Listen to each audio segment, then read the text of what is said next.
Hey guys, welcome back to the channel. This is story about what if Naruto becomes the new Genin of the Hidden Sand Village Part 1. Before I start, please do support for more amazing content and comments for Part 2. Do consider to subscribe my channel and share my video to your friends and check out the description as well. Let's start the video. At a small hidden shrine on the very outskirts of the hidden sand, a strange gathering was taking place. The Kazekage, devoid of his usual retinue and having shed his hat and robes in favor of a plain black outfit, stood waiting impatiently, half in shadows. Nearby, a young woman with long red hair rested against a stone pillar, a tiny blonde boy curled up against her side. Though still quite a beauty, she was pale and exhausted, the signs prolonged declining health clear. Just breathing appeared to be taking all the strength she had left.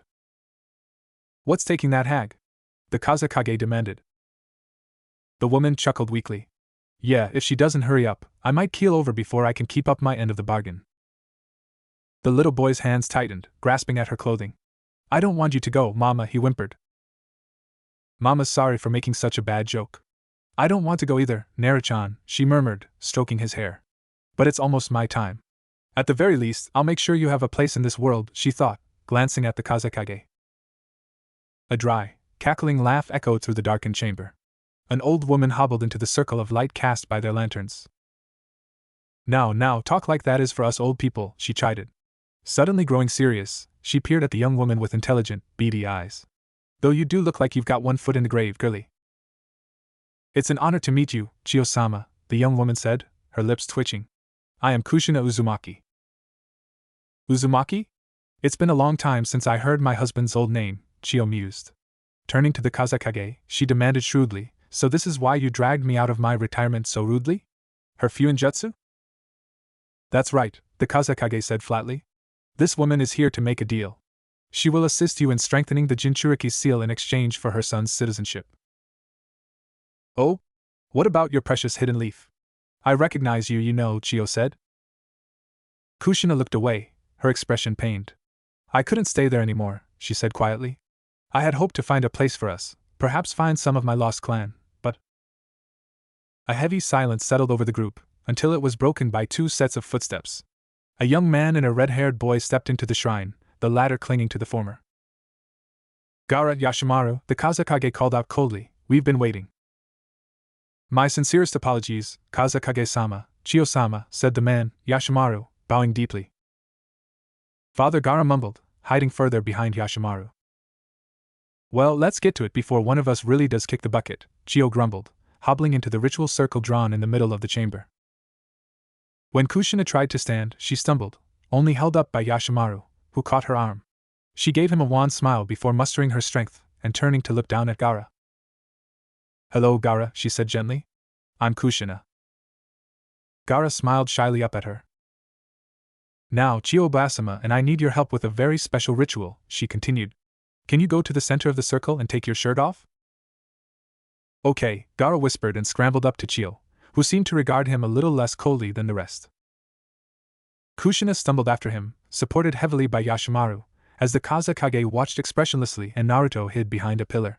She collapsed more than kneeled, beckoning Gaara to lay down with a pained smile.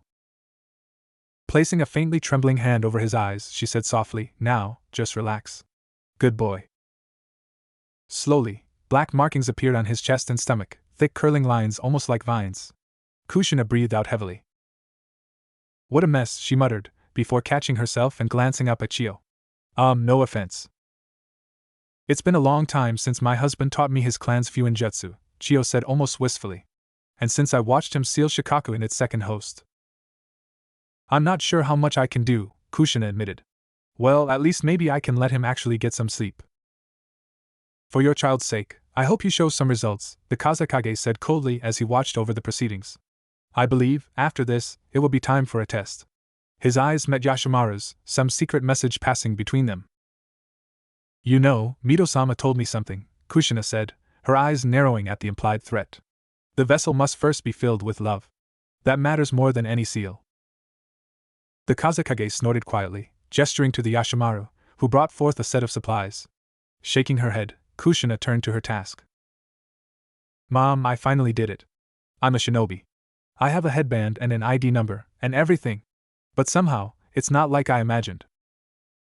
Naruto Uzumaki sighed as he pulled out one of the nails he held in his mouth and centered it. Lifting the hammer, he began to hammer the nail in.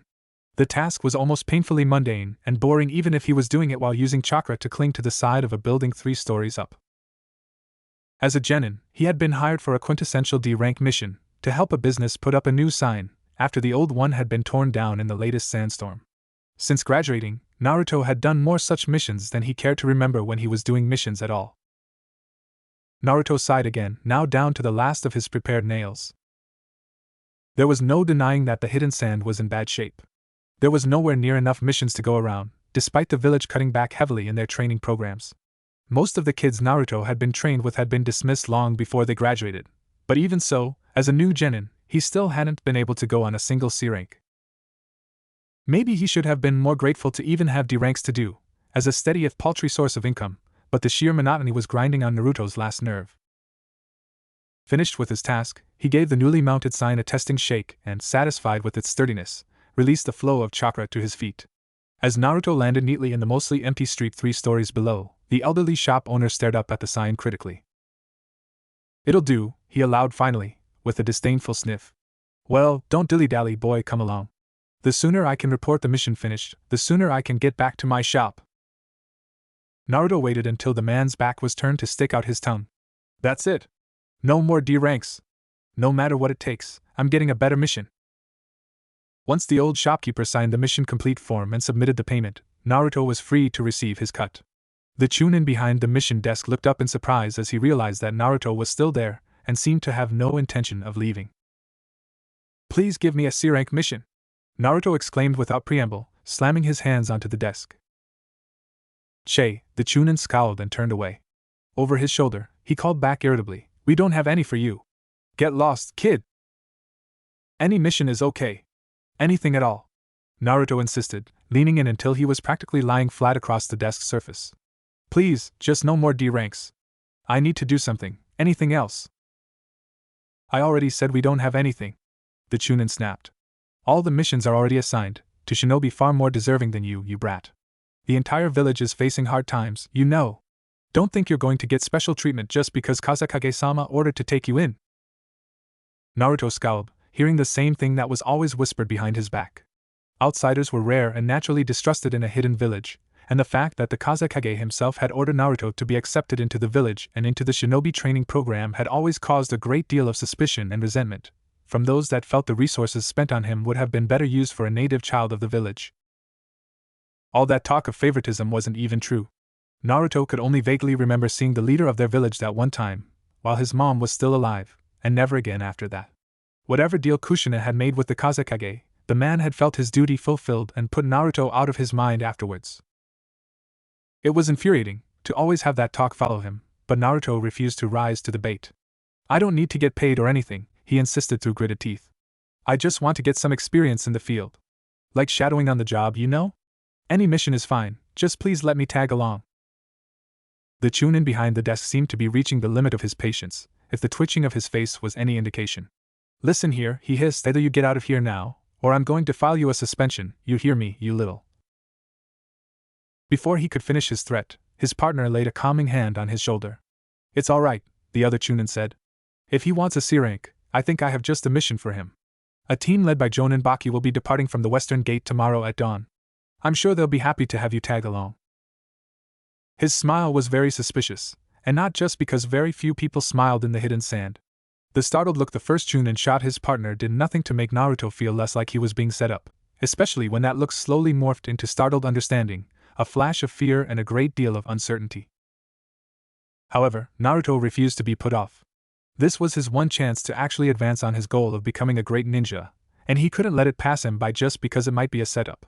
Squaring his shoulders, he announced boldly, "Got it. I'll be there. Thanks." He added the last part over his shoulder, as the few manners Kushina had managed to teach him reared their head. As he hurried out of the admin building, he could hear the first chunin whisper to the second, "Hey, is that really a good idea? I mean, that mission is..." "It's fine," his partner assured him. "The kid'll get a good scare and run off, that's all." Looking around the empty area in front of the small western gate out of the village, Naruto sighed. "I think I came a little early though," he thought sheepishly. The sky was just beginning to lighten, the rising sun hidden by the cliffs around the village, so at least he knew he was on time. I hope they didn't tell me the wrong place and time just for kicks, Naruto thought unhappily. Mom, you said this place would be my home now, but sometimes, it's a little hard. But I won't give up, Naruto declared to the daybreak sky, getting carried away in his attempt to cheer himself up. I'll make everyone trust me. That's right, I'll become a great shinobi and everyone will respect me. What are you doing? Naruto glanced down in surprise at being addressed, only then realizing that he had climbed onto a boulder to pose dramatically, a fist thrust toward the sky in determination. Flushing a little, he quickly hopped off and laughed sheepishly. The one who had caught him was an older man in a Jonin uniform, with one half of his face hidden by a scarf, the other lined with red markings. He regarded Naruto stoically, with only a faint gleam of suspicion in his visible eye. Could it be that you're Baki? Naruto ventured, cursing his luck as the man's eye narrowed, the small suspicion growing. Of all the people to catch him doing something stupidly embarrassing, it just had to be the Jonin he would be asking for a favor and hopefully working under. Baki's gaze darted to Naruto's sand headband, but he finally nodded curtly. What is your business with me? Dropping his head in a deep bow, Naruto begged, please let me come on your mission. In the stunned silence that followed, he rushed on ahead. The guys at the mission desk said it was okay. I don't need a cut or anything. I just want to get experience, and see what a C rank is like. I promise I won't get in the way. The silence stretched, long enough for cold sweat to begin to gather across the back of Naruto's neck. Swallowing heavily, he glanced up nervously to see Baki staring at him blankly. Finally, Baki sighed in exasperation. They told it was all right at the mission desk? He said. Someone must have been playing a very cruel joke on you. Either that, or trying to get you killed. His blunt assessment made Naruto squint in confusion. So you're not going on a C rank? He asked. Belatedly, he realized, I guess it would be weird to send a Jonin on a C rank mission. This mission is probably way too hard for me. No, this is a simple C rank, Baki said. A band of bandits have been attacking caravans heading to the land of birds. We are to accompany the next caravan and dispatch the bandits, but that is not the issue. Rather, the other ninja assigned on this mission. They don't like kids? Naruto suggested. I'll be super quiet. They won't even notice me. That's not it, Baki said, beginning to get annoyed with Naruto jumping to conclusions he's. What are you doing? It's time to go. The cold voice that cut through the still morning air made Baki tense and pale faintly. As he turned, his hands clenched as if about to form hand signs or reach for a weapon. Naruto only blinked in surprise and studied the boy who had spoken. This, he realized, must be the other member of Baki's team, Gaara, the Kazekage's youngest child. Like everyone in the hidden sand, Naruto knew about Gaara. However, he had never actually met Gaara face to face, that he could remember. He didn't think they had ever so much as passed each other in the street. It wasn't surprising. Gaara was feared, kept isolated, and privately tutored. Naruto's first impression of Gaara included three things. Mom, he's got hair like yours, all red, he looks really skinny. How is he holding up that huge gourd thing, and he sure is pale, for living in a desert. All three were almost ridiculously mundane, and none included the most common and relevant reaction: fear. Oh, I see. So that's why a Jonin is taking a C rank, Naruto thought, grinning happily. He's Gaara's Jonin sensei.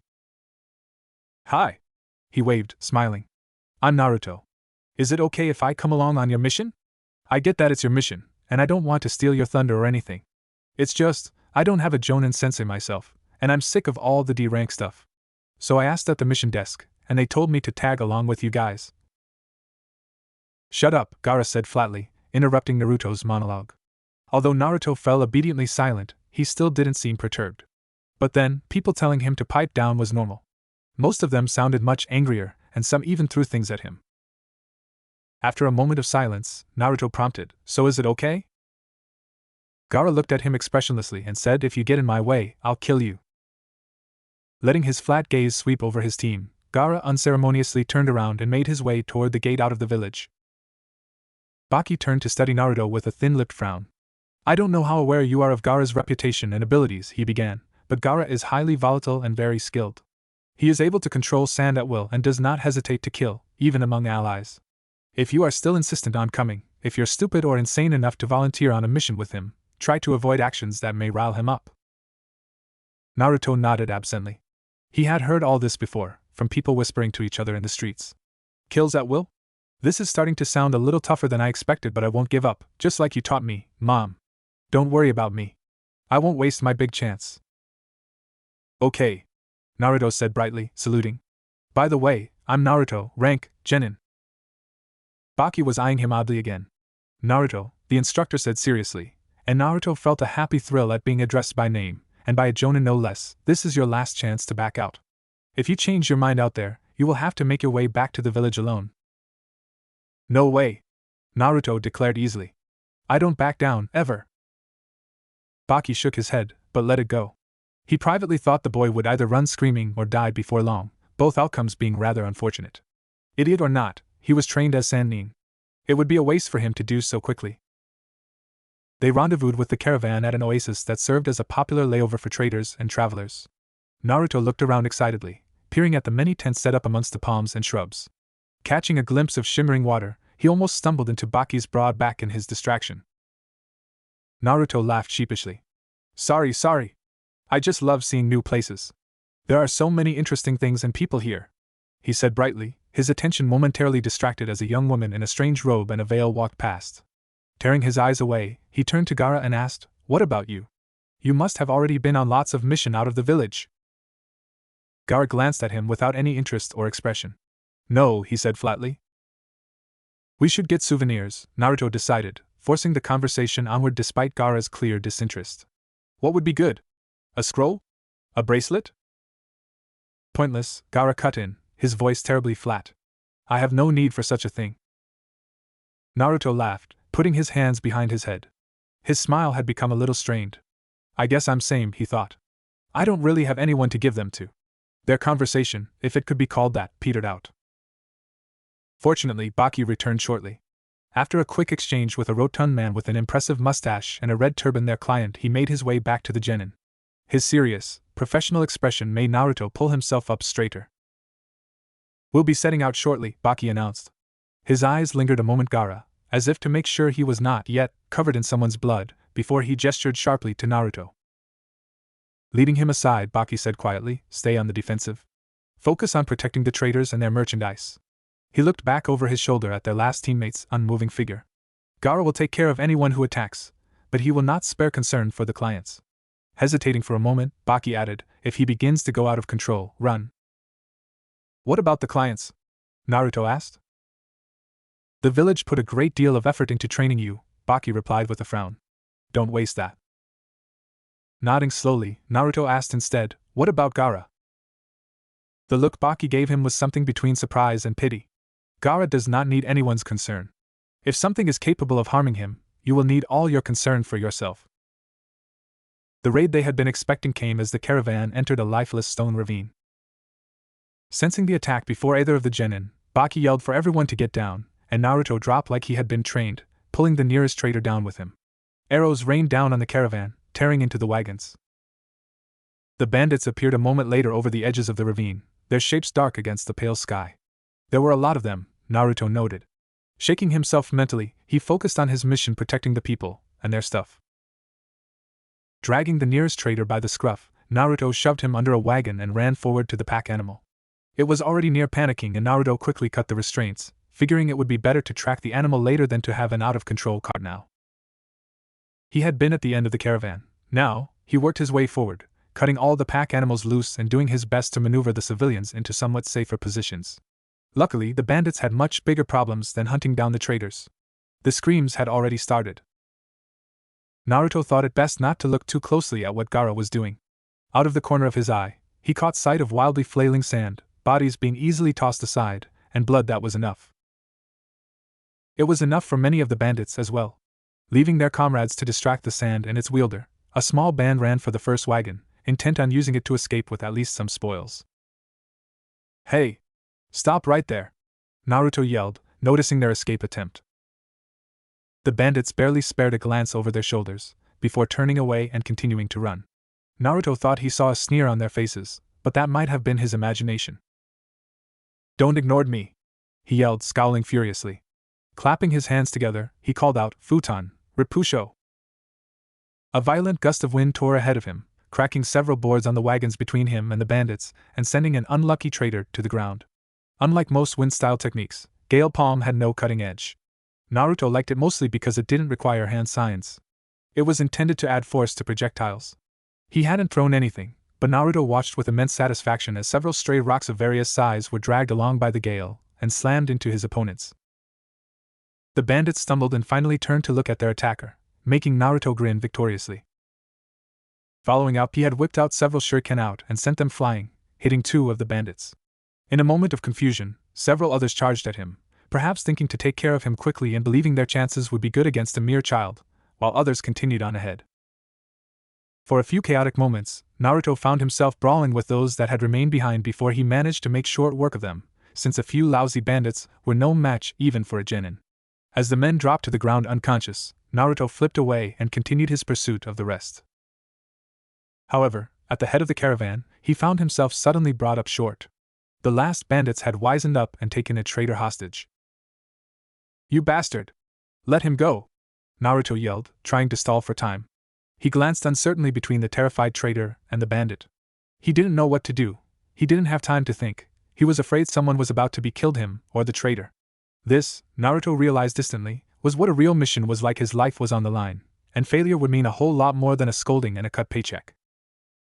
The bandit sneered, his own gaze darting somewhere behind Naruto. That was all the warning the genin had, before one of the man's comrades slammed something heavy into the back of his head, making him stumble. "I thought you might be a monster like the other one," the hostage-taker sneered, "but it looks like you're just a brat. You should have stayed in your little village, kid, instead of playing ninja." Naruto's vision swam from the blow, and although he could hear someone moving to attack him again, he couldn't get his limbs to move. Mom Naruto though desperately, just before the next blow landed. Then, like a bolt from the blue, sand surged behind him, engulfing the bandit who had hit Naruto and heading to the one with hostage. Relief flashed through Naruto, but remembering Baki's words Gaara wouldn't care about collateral damage, he forced himself to stumble forward as well. As the sand wrapped around the bandit's arm, the man flailed his sword wildly. Wincing as one careless strike made a shallow cut across his shoulder, Naruto grabbed the traitor and pulled him away. Both of them more tripped than dodged and rolled aside. They could only watch as the sand climbed further across the bandit, completely covering him, and then squeezing. Wincing, Naruto looked away. It was over quickly after that. Depressingly quickly. There wasn't anything left of the bandits except some bloodstains and abandoned weapons, Naruto noted as he looked over the caravan. Distantly, he realized his hands were shaking. So this is a real mission, he thought dazedly. It's not like I expected. Naruto jumped when a heavy hand landed on his shoulder. Looking up, he met Baki's calculating stare. "Any wounds?" the jonin asked. Trying to swallow, Naruto realized his throat was impossibly dry. Unable to squeeze the words out, he just shook his head. Baki looked down at Naruto again, his expression still forbidding, but he gave the boy's shoulder a faint squeeze. "Go gather the animals. They should still be nearby." "Why yeah, okay," Naruto replied, stammering a little. He looked around, still a little shaken. His eyes focused a solitary figure. "What about Gaara?" Naruto wondered. "Is he?" "Leave him," Baki instructed. "He's most unstable after a battle." His gaze lingered on Naruto to convey the seriousness of the order, and Naruto nodded, swallowing heavily. After one last look at his teammate's tense back, almost obscured by his gourd, Naruto turned to help the caravan. The border town where they parted ways with the traders was another new sight, all wide streets, colorful shopfronts, and large warehouses. But Naruto's enthusiasm had been dampened. While Baki made the final arrangement, Naruto stood lost in thought in a small alcove, out of the way of the bustling traffic. "I made it through my first C rank," he thought. "I didn't do much though. They really didn't need me, and it was pretty scary." "Hey kid! Kid!" Naruto's head snapped up in surprise as he was pulled out of his thoughts. A man stood in front of him, wearing the same colorful turban as the traders they had just escorted. It took Naruto a moment to realize this was the same person he had saved from the bandits, the one who had been taken hostage. "Oh, hi. Is something wrong?" Naruto wondered. Baki Taicho should be getting the completion receipt now. Shaking his head, the trader held out a small packet wrapped in wax paper. Accepting it gingerly, Naruto peeled back a corner. His eyes brightened. "Thanks, kid. I guess not all you shinobi are so bad," the trader said gruffly. Naruto beamed. "If you ever need help, hire us again. I'm Naruto," he said with renewed cheer. Well, I suppose I wasn't totally useless, Naruto thought, humming to himself. They entered the village through the same gate they had departed from, a lesser used, small side one. It was deserted, just as before, which was probably the entire point given Gaara's reputation. Every effort was made to keep him from coming into contact with the rest of the population more than necessary. Since you were not officially assigned to the mission, there is no need for you to file a report, Baki told Naruto. However, I will mention your performance. While you need to review the procedures for hostage situations, it was overall acceptable. Naruto beamed at the praise, no matter how small. Thank you? He exclaimed, bowing sharply. Straightening again, he scuffed his sandal against the dry ground. Is it okay if I come with you next time too? I mean, if it's another C rank like this? It would be with Gaara again, Baki said, looking at Naruto oddly. Yeah, I figured, Naruto replied blankly, forgetting to be polite as he tried to figure out what Baki was getting at. After a moment of confused silence, Baki shook his head. There's something not right about this kid's head, he thought. But I suppose he'll either die or figure out to stay away soon enough. Fine, I will have the mission office notify you the next time we have a mission, Baki said shortly. Beaming, Naruto waved as the man's shun shined away. Isn't that great, Gaara? We'll be a team from now on, so, Naruto began to say to his last teammate, only to realize that Gaara had already turned around and begun to walk away. Wait up. Surprisingly, Gaara waited, glancing back as Naruto ran to catch up to him. The mission and the slaughter he had caused had put Gaara in what passed for a mellow mood with him. Falling into step, the two of them began to walk toward the village proper. I wanted to thank you for helping me back there. I would have really been in trouble if you hadn't come along. So thanks. Naruto chuckled, but Gaara only continued to watch him impassively. It was honestly more than a little unnerving, but Naruto was too stubborn to back down so quickly. Casting around for a moment, he suddenly exclaimed, "Oh!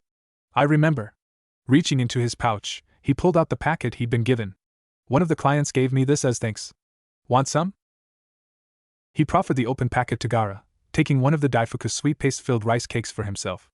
As Gaara continued to watch him expressionlessly, Naruto nibbled on the treat, until Gaara finally gingerly picked up a sweet as well.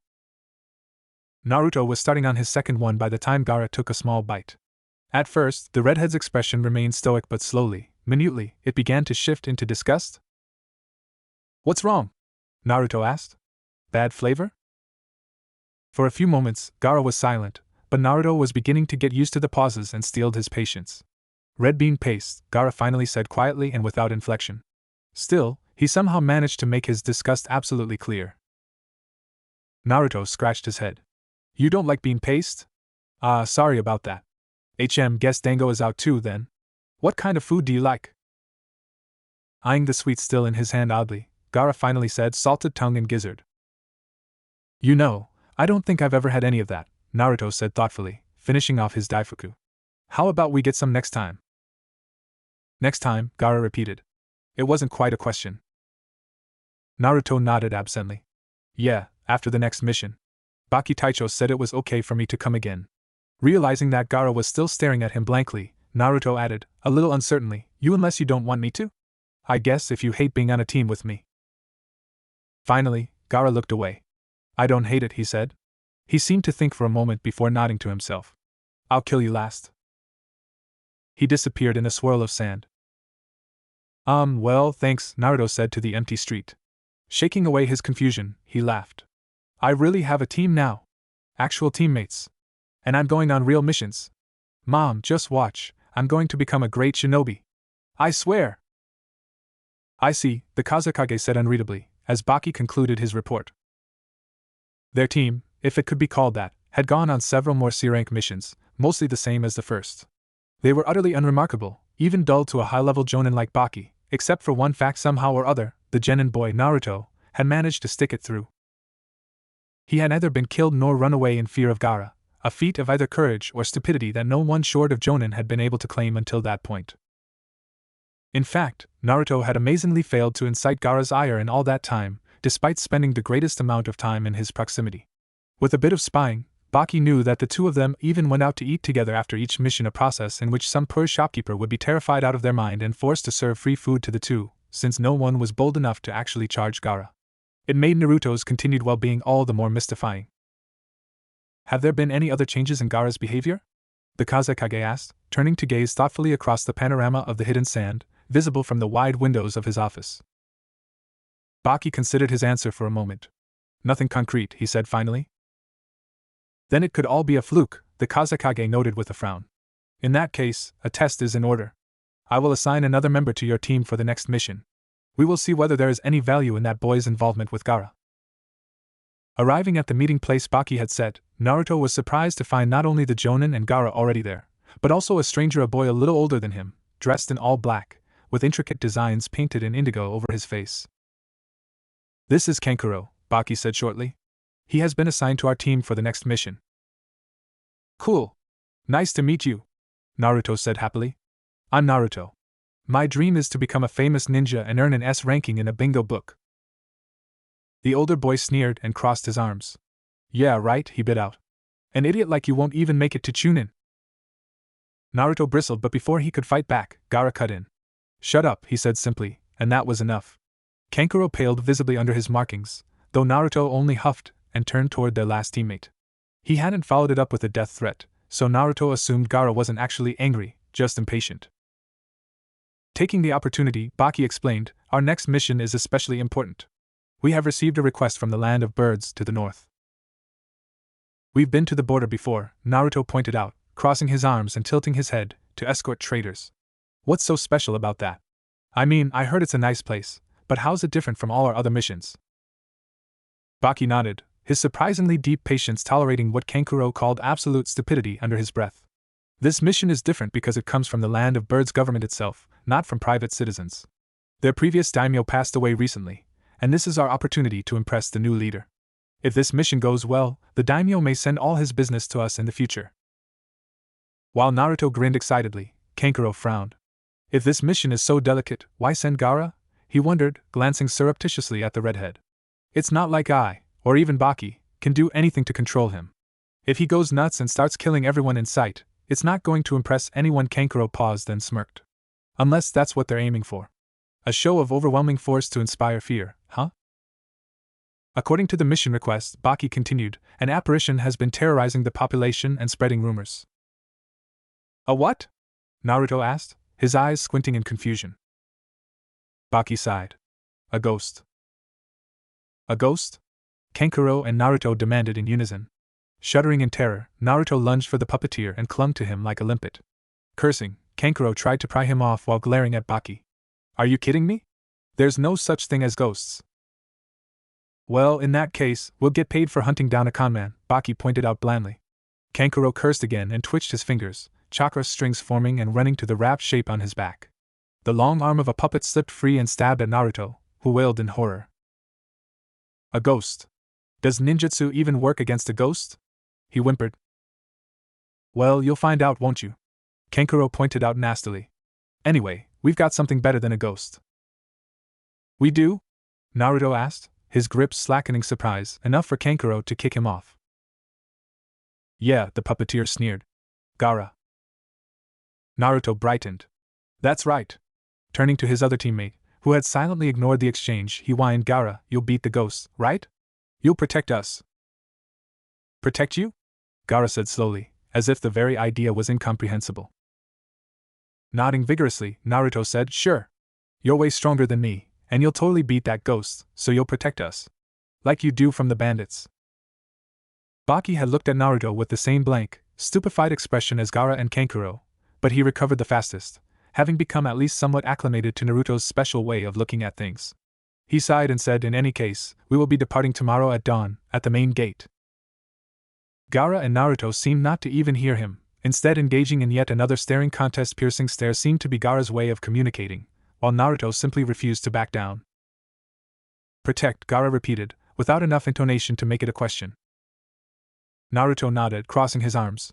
When you stop someone from getting hurt, that's protecting them, he explained.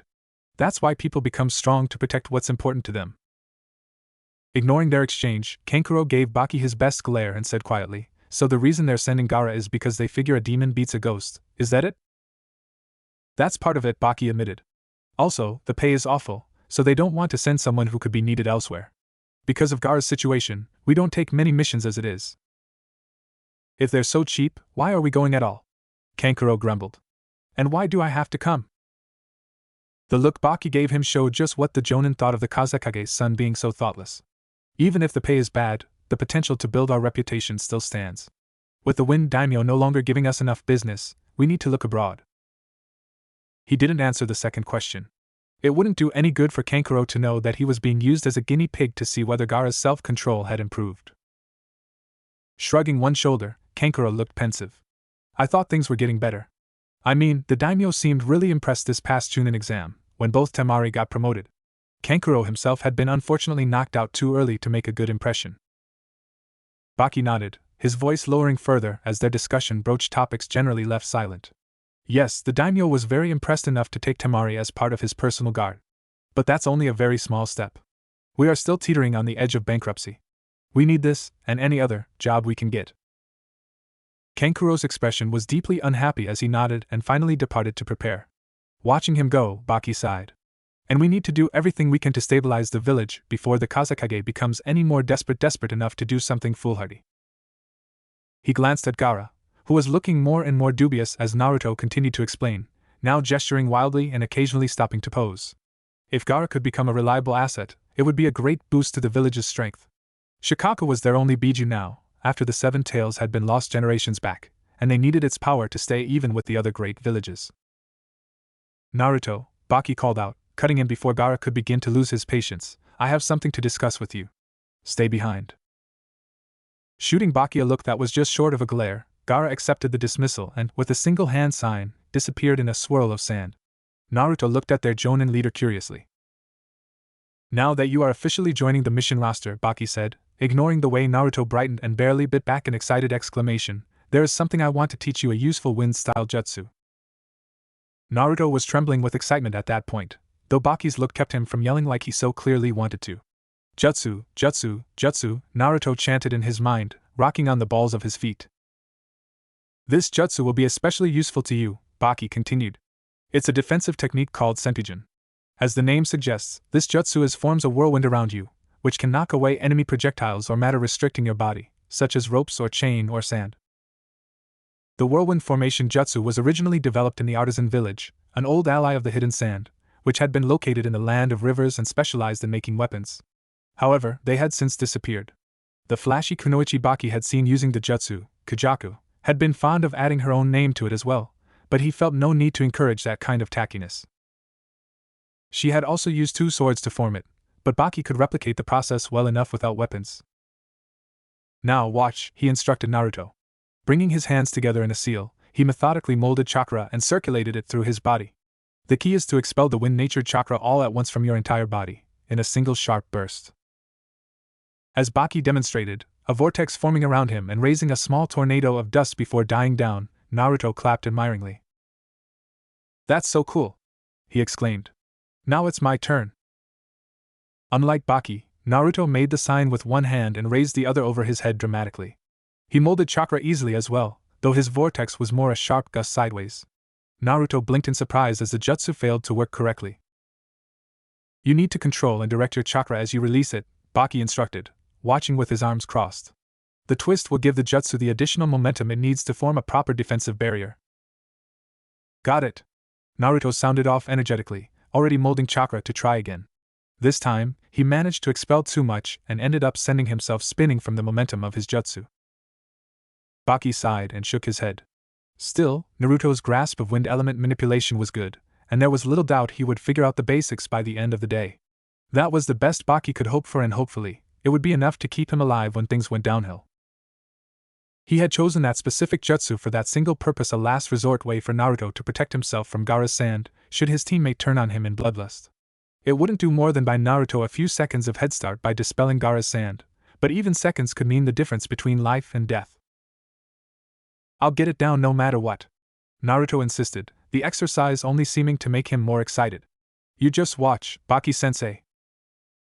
I'm not your sensei, brat, Baki grumbled, but Naruto wasn't listening. This is so exciting. It's been ages since I've been out of the land of wind, Naruto thought, squeezing his eyes shut and dancing from foot to foot in excitement. And on a super important mission too. I can't wait. Let's go already, he crowed. Shut up, Kankuro hissed, glaring balefully. He glanced nervously at Gaara, but the redhead appeared to have fallen asleep standing, for all the signs of life he showed. Naruto stuck out his tongue in response. As instructed, they had gathered in front of the Hidden Sands main gate, a narrow passage cut straight through the rock walls around the village. It created a useful bottleneck for defense, and also inspired a certain degree of awe in visitors, who were required to use this path. Since they would be accompanied to Land of Birds by their client, their team would be using this exit, despite Gaara's presence, which meant they usually used a side gate instead. Fortunately, the area was still mostly empty so early in the day, and what few visitors and shinobi were passing by gave Gaara a wide berth. Gaara's eyes snapped open, making Kankuro jump, and he turned to watch as Baki approached, followed by a young man with large round glasses. "This is my team," Baki introduced them to the young man as they drew up to the three boys. Despite their ages, they are all experienced shinobi. "And this is Tsushima, the messenger from Land of Birds." "Thank you so much for accepting our request," Tsushima said earnestly, bowing. "We are in your hands." "To speed up the transit, Naruto, you will carry Tsushima," Baki instructed. "Okay." Naruto sounded off cheerfully. He was too excited to complain about getting the boring, tough job, which made sense anyway. Gaara and Kankuro had their weapons to carry, and Baki needed to be ready to fight, as the strongest member of their team. As they finally left the village and set off across the desert sands, Tsushima on Naruto's back, Kankuro smirked and said a little slyly, "So, what's our mission again? Something about a ghost?" "G-ghost? That's just a rumor, right?" Naruto stuttered, faltering in his step and trying to look over his shoulder at their client. "Well, I've never seen it myself, but Lord Hoki saw it with his own eyes," Tsushima said slowly. "It was so close he could feel its breath. It's said to appear as a warrior in white armor." Naruto whimpered faintly, edging closer to Gaara, who gave him a flat stare but otherwise ignored his teammate. Kankuro snorted. "You people really believe that?" Tsushima nodded meekly, pushing his thick-rimmed round glasses further up his nose. "Some think it's the disembodied spirit of the previous daimyo, Lord Washi." Fed up with the Genin's antics, Baki broke in, saying, "Lord Washi was the current daimyo's father, correct? Perhaps you could better explain the situation in the Land of Birds to us, instead of filling the brats' heads with nonsense." "Why yes, of course," Tsushima said quietly, fidgeting with his wide-brimmed hat. "Our country is called the Land of Birds because the capital is built upon a lake to which many birds come when they migrate. It's a very green and fertile place. Very different from Land of Wind, then," Naruto thought, echoed mentally by both Kankuro and Baki. Even Gaara seemed to be listening. "The troubles first started when our previous leader, Lord Washi, passed away suddenly from illness. There were questions about succession, between Lord Washi's son, Lord Sagi, and his strategist, Lord Komiai," Tsushima explained, his tone meek and downtrodden. "Lord Komiai argued that Sagi was too young to take leadership, and many agreed with him. But he was chosen anyway," Kankuro pointed out. Tsushima nodded. "Yes, Sagi eventually took the throne, largely due to the support of the chief advisor, Lord Hoki, who agreed to act as regent until Sagi became ready to govern and continues to advise him. Then, less than half a year later, Lady Toki, Sagi's twin sister, died suddenly as well. Since then, Sagi has become a completely different person." Kankuro shot Baki a dark look. "Died suddenly, did they? Nice mysterious way to go out, and very suspicious for two people in the court. But he didn't mention it was none of their business, outside the parameters of the mission. Instead, he said, sounds like you know this Sagi pretty well, to judge something like that." "We are childhood friends," Tsushima said calmly, as if it was a casual thing. "Sagi, Toki and I grew up together, and Sagi and I were like brothers. But since Toki's death, he has retreated from the world. He speaks to almost no one and governs from within his palace. It was also around that time the cursed warrior began appearing around the capital. Rumors began to spread about Lord Washi's death, that it was not a natural one." "No shit," Kankuro thought. "Didn't anyone check? Then again, that sort of thing is easily falsified. People began to say that the cursed warrior is Lord Washi's spirit, come back to wreak vengeance on the traitors who had murdered him," Tsushima concluded. Naruto shuddered, now barely a foot from Gaara. Without changing his expression or posture, Gaara lifted a bit of sand to push the blonde away. Momentarily startled, Naruto yelped in surprise, while Tsushima whimpered, clinging tighter to his back.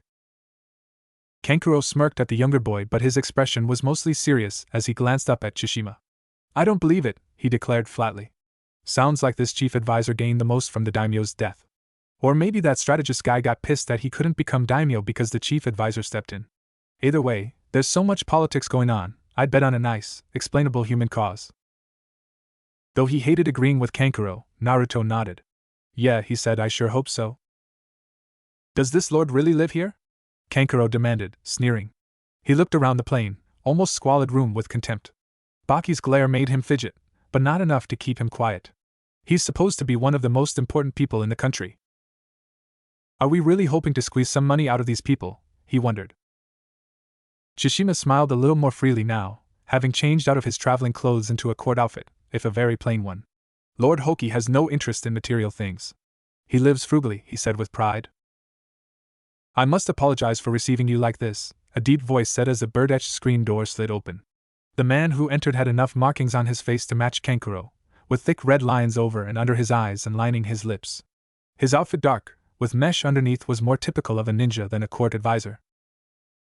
Lord Hoki, Tsushima said reverently, prostrating himself. Eh? Naruto drew out in surprise. This weird guy who looks like he should be putting on a play or something? This old guy is the chief advisor? Kankuro hated to agree with Naruto on anything, but his thoughts were the same. What with those marks? They're not appropriate war paint at all. And what's with that shinobi-style outfit? Baki scowled as he forced both Kankuro and Naruto to bow, slamming their foreheads into the worn tatami floor harder than strictly necessary. Gaara remained in his corner, a silent presence. Please, no need for that now. I'm delighted to meet you. It's not every day you get to see ninja from one of the 5 great villages. Lord Hoki said, chuckling. My men and I have some training in the shinobi arts as well, but compared to the hidden sand, we are just amateurs.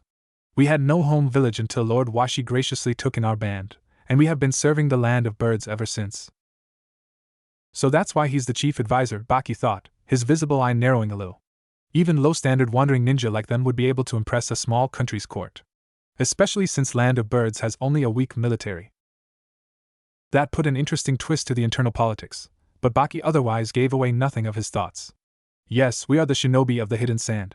I am Baki, a jonin, and these 3 are Genin, Naruto, Kankuro and Gaara, he said indifferently. Now let's get down to business. You hired us to deal with a certain problem, a so-called apparition of a white warrior. Has there been any pattern to its appearances? Lord Hoki slowly shook his head. Unfortunately no, none that we could find. It has, however, mostly targeted high-ranking officials.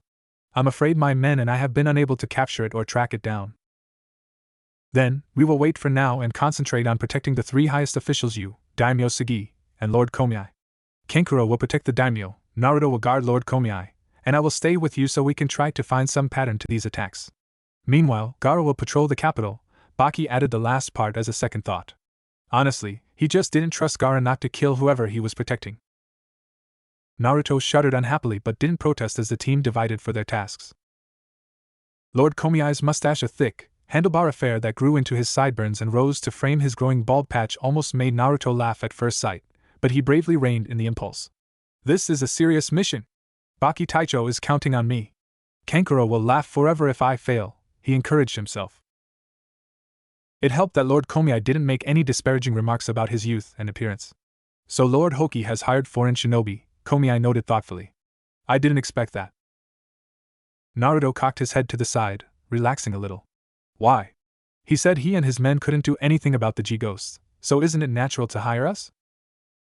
Surprisingly, Komiai smiled faintly, though it was barely a quirk of his lips. I suppose so, but pride is a complicated thing. Hoki's band is the only group capable of ninja arts in the Land of Birds, since our hidden village was abolished before even the Second War. Being the only ninjas in the country is an advantageous position. I did not think their pride would allow them to admit defeat so easily.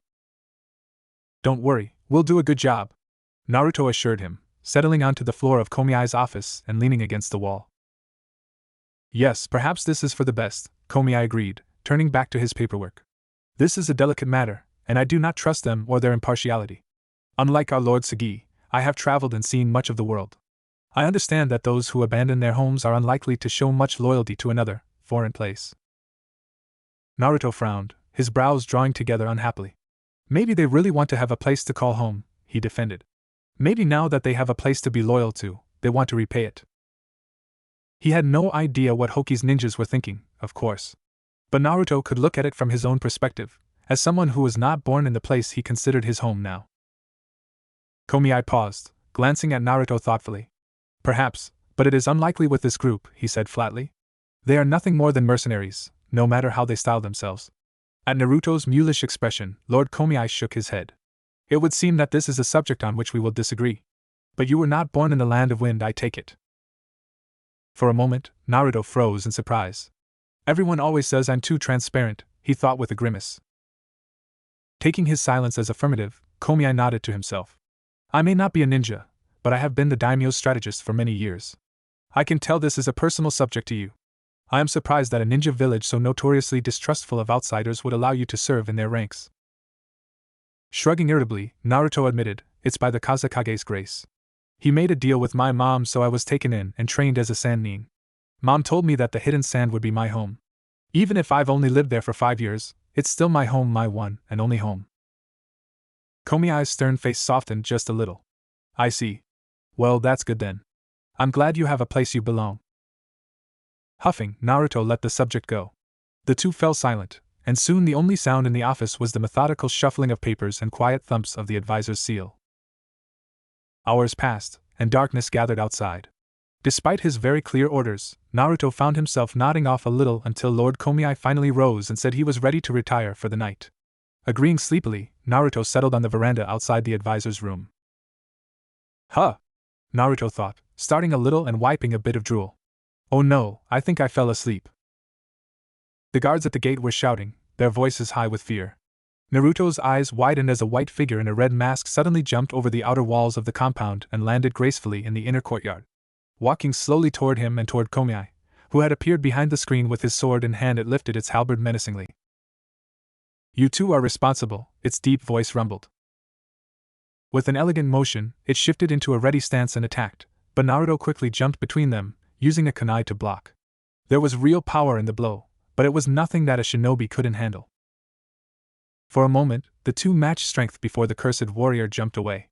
It leapt onto the wall and then began to rise into the air as Naruto stared in frank surprise. Mom, he thought blankly, I'm seeing someone fly. Behind him, Komiai shifted and muttered, that's those moves.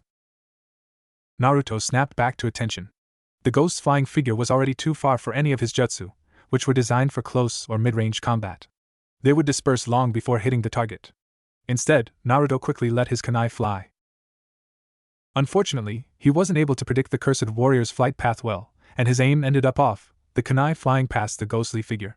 Strangely, the ghost wavered for a moment, but it continued on its path of escape. Naruto cursed and gave chase, leaping over the manor's wall into the dark streets of the capital. Several times, he almost lost sight of it, but finally the ghost began to descend, spiraling down over an abandoned area on the outskirts. Naruto slowed as he approached, stepping onto the grounds of what looked like an abandoned temple. The pale figure of the cursed warrior was just beginning to climb the steps in front of the main building, as he hailed it angrily. Hey you! Stop right there! Naruto yelled. The cursed warrior turned slowly and regarded him with an unsettling, empty gaze. Raising its halberd menacingly, it began to advance. Clapping his hands together, Naruto called out, Repusho! A gust of wind ripped out in front of him.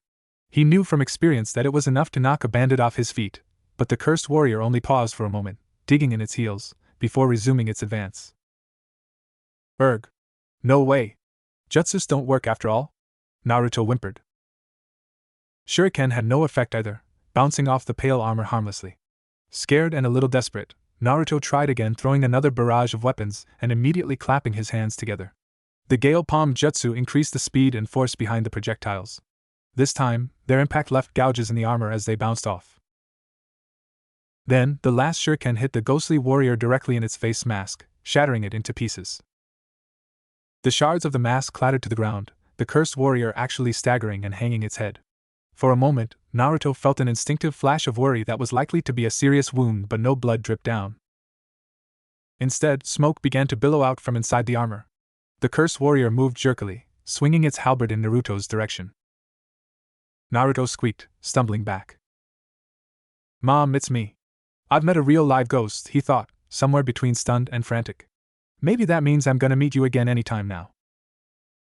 But whether or not there was a life after death, Naruto would not find out just then. Instead, sand suddenly surged across the ground, climbing up the cursed warrior's legs. Slumping in relief, Naruto glanced over his shoulder to see Gaara standing in one of the trees around the temple, one hand up, directing the sand. The ghost paused for only a moment before swinging its halberd in a circle, but that only parted the sand around it for an instant.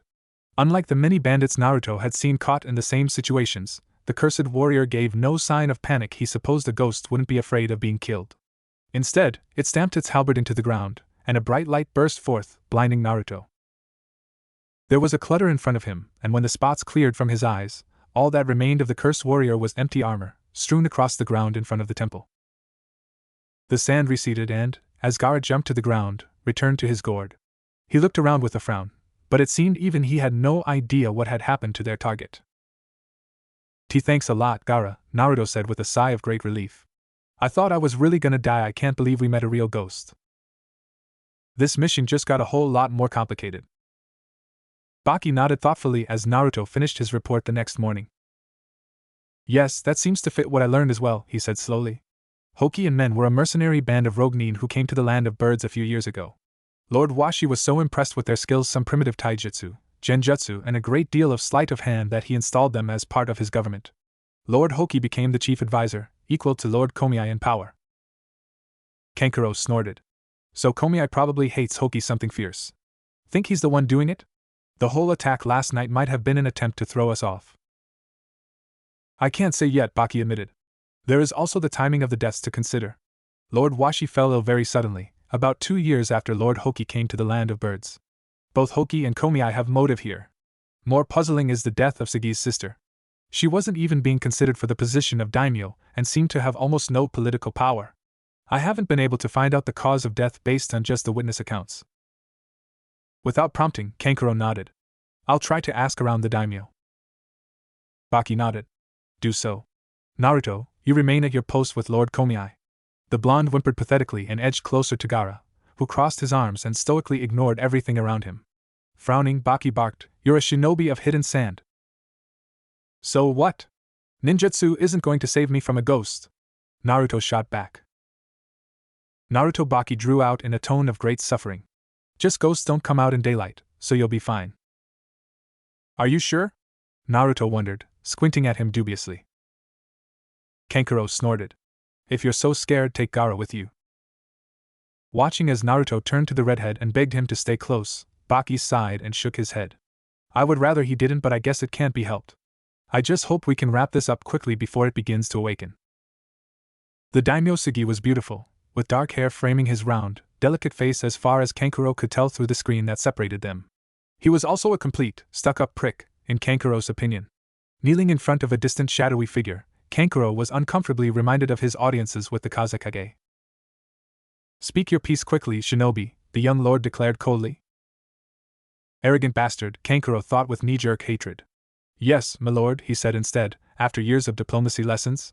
As you know, I am a shinobi of the village hidden in the sand, hired to protect you and to investigate the appearances of the cursed warrior. In light of the rumors concerning the nature of the apparition, I wish to ask you about the circumstances of your father's and sister's deaths. For a long moment, Sagi remained silent. There is nothing to speak of, he finally said. My father and sister fell prey to human frailty. They are no longer in this world. It is of no concern to you. I beg to differ, Kakuro forced out between gritted teeth. Given the rumors that the cursed warrior is seeking vengeance for their deaths, it concerns our mission and us very much. In fact, if possible, we would like to request permission to examine the bodies, for any sign of foul play. Impossible, was Sagi's succinct reply. Kankuro swore mentally. You cremated the bodies? He guessed offhandedly. It was a common tradition even among civilians and a necessity among shinobi. Then, can you tell me how they died? Was it illness? What were the symptoms? Was there anything suspicious surrounding the circumstances of their deaths? Now, Sagi was beginning to get annoyed as well, though he tried to hide it by glancing aside, ducking his chin and lifting one long sleeve to hide his faint frown. It would be best not to pursue that line of inquiry, Sagi said coldly. For your sake. At this point, Kankuro lost his patience. You know, I thought you were all just a bunch backwater naive idiots, he drawled acidly, dropping the more formal, polite way of speaking he had striven for. I mean, how does no one suspect something weird when first your leader then his daughter all die? But you do know that something's going on, don't you? And you're just going to sit there. You know nothing, Sagi snapped, surging to his feet. A foreigner like you couldn't possibly understand. My country, I would do anything to protect it. But things are not so simple. I am not so free to do as I wish. I am not the same as you. Quietly, almost to himself, he added, it must be nice to be a shinobi. To have that kind of power. Looking at Sagi, On the other side of the screen, Kankuro felt some of his earlier uncharitable thoughts wither away. More than protecting him from the unworthy outside world, Sugi's dais seat looked like a cage that cut him off from everyone and everything. We've got our own circumstances. Being a ninja isn't all sunshine and chuckles, Kankuro muttered awkwardly. But we're here to help you. That's what we shinobi are for, to serve our client. So work with us here. For a moment, as Sugi regarded him with an unreadable expression, Kankuro almost thought he would agree. But then, the young daimyo looked away. Your client, he said tonelessly, is Hoki? Oh? Kankuro's eyes narrowed. But he didn't get a chance to ask further, as Sugi turned his back on Kankuro and said sharply, Leave me. I have much to think about. Bowing respectfully, Kankuro backed out of the room. He had a lot to think about too. Before too long, Kankuro began to regret his decision to give Sugi some space. It was a mistake when charged with bodyguard duties. The trouble started in the afternoon, as Kankuro was doing his rounds of the daimyo's mansion.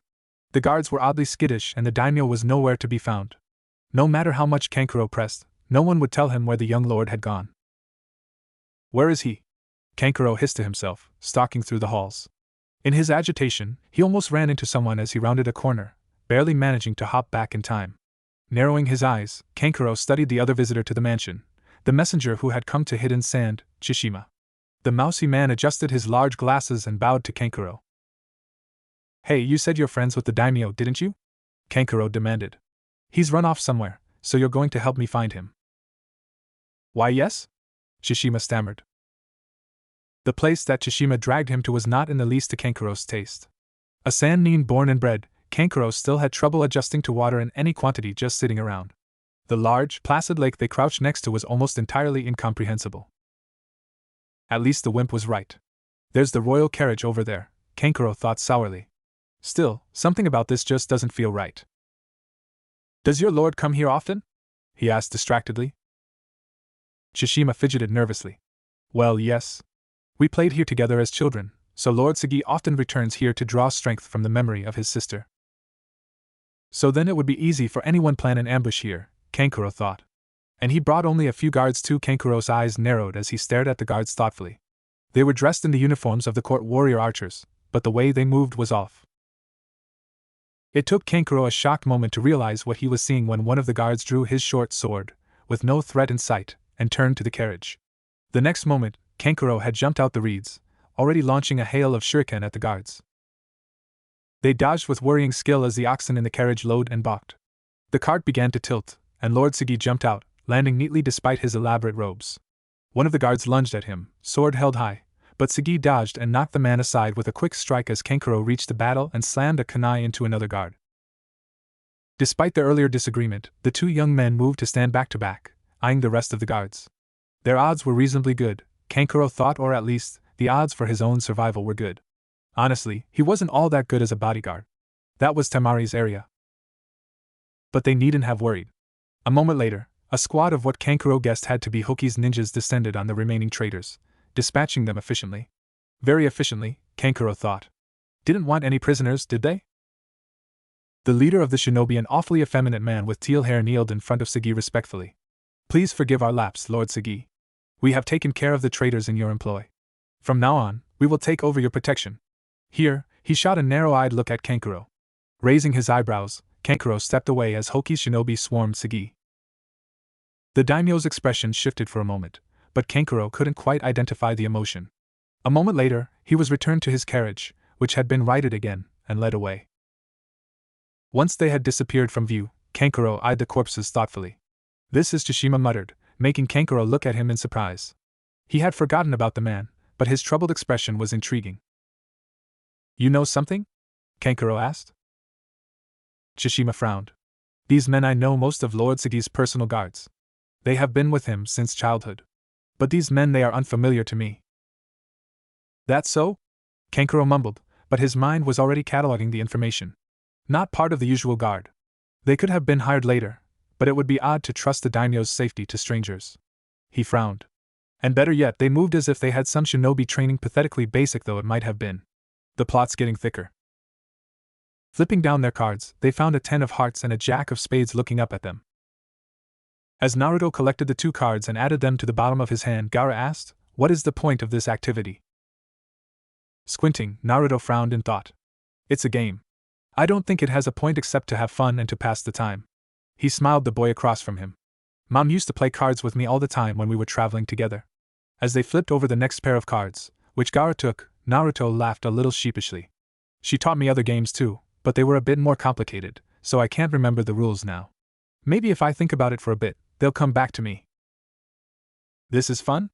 Gaara asked, his tone not quite dubious, but strongly suggesting it. Well, it's supposed to be. Better than just sitting around.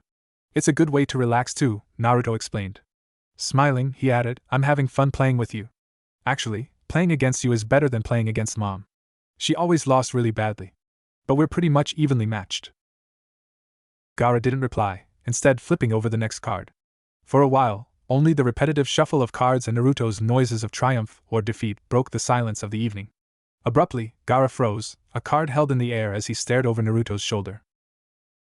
Turning, Naruto was surprised to see a hooded figure slip out of the compound through a small side door. Gathering up the cards, he and Gaara followed silently. Hey, Naruto whispered in surprise as the hooded figure arrived at its destination, this is the same temple as last night. Slowly, the man uncovered his head and face, making Naruto stifle a gasp. It was Lord Komiai, with his unmistakable mustache. In front of him, the shrine's doors slid open and a familiar figure emerged, its armor clanking faintly, its red mask gleaming in the faint light. Lord Komiai is meeting the cursed warrior? Naruto thought in confusion. But before he could come up with some plan of action, any plan of action, really Gaara dropped down from the tree they had been hiding in and raised one hand. Sand surged forward, but both Lord Komiai and the cursed warrior rolled aside, letting it slam into the temple building behind them. Gaara, wait! Naruto called out, landing next to his teammate. We need them alive! Gaara's eyes widened and he bared his teeth. Mother wants their blood, he said quietly, but with an odd tone of relish. It's been so long it got away last time. What? What are you talking about? Naruto wondered, reaching for Gaara's shoulder. But before he could touch the other boy, a wave of sand shoved him away, far more sharply than ever before. Sent flying, Naruto slammed into a tree hard enough to crack the bark and slumped for a moment, dazed. A terrified yell forced him back to reality, and he sharply shook his head to clear it. Gaara's sand had almost completely engulfed the armor, and it was edging toward Lord Komiai.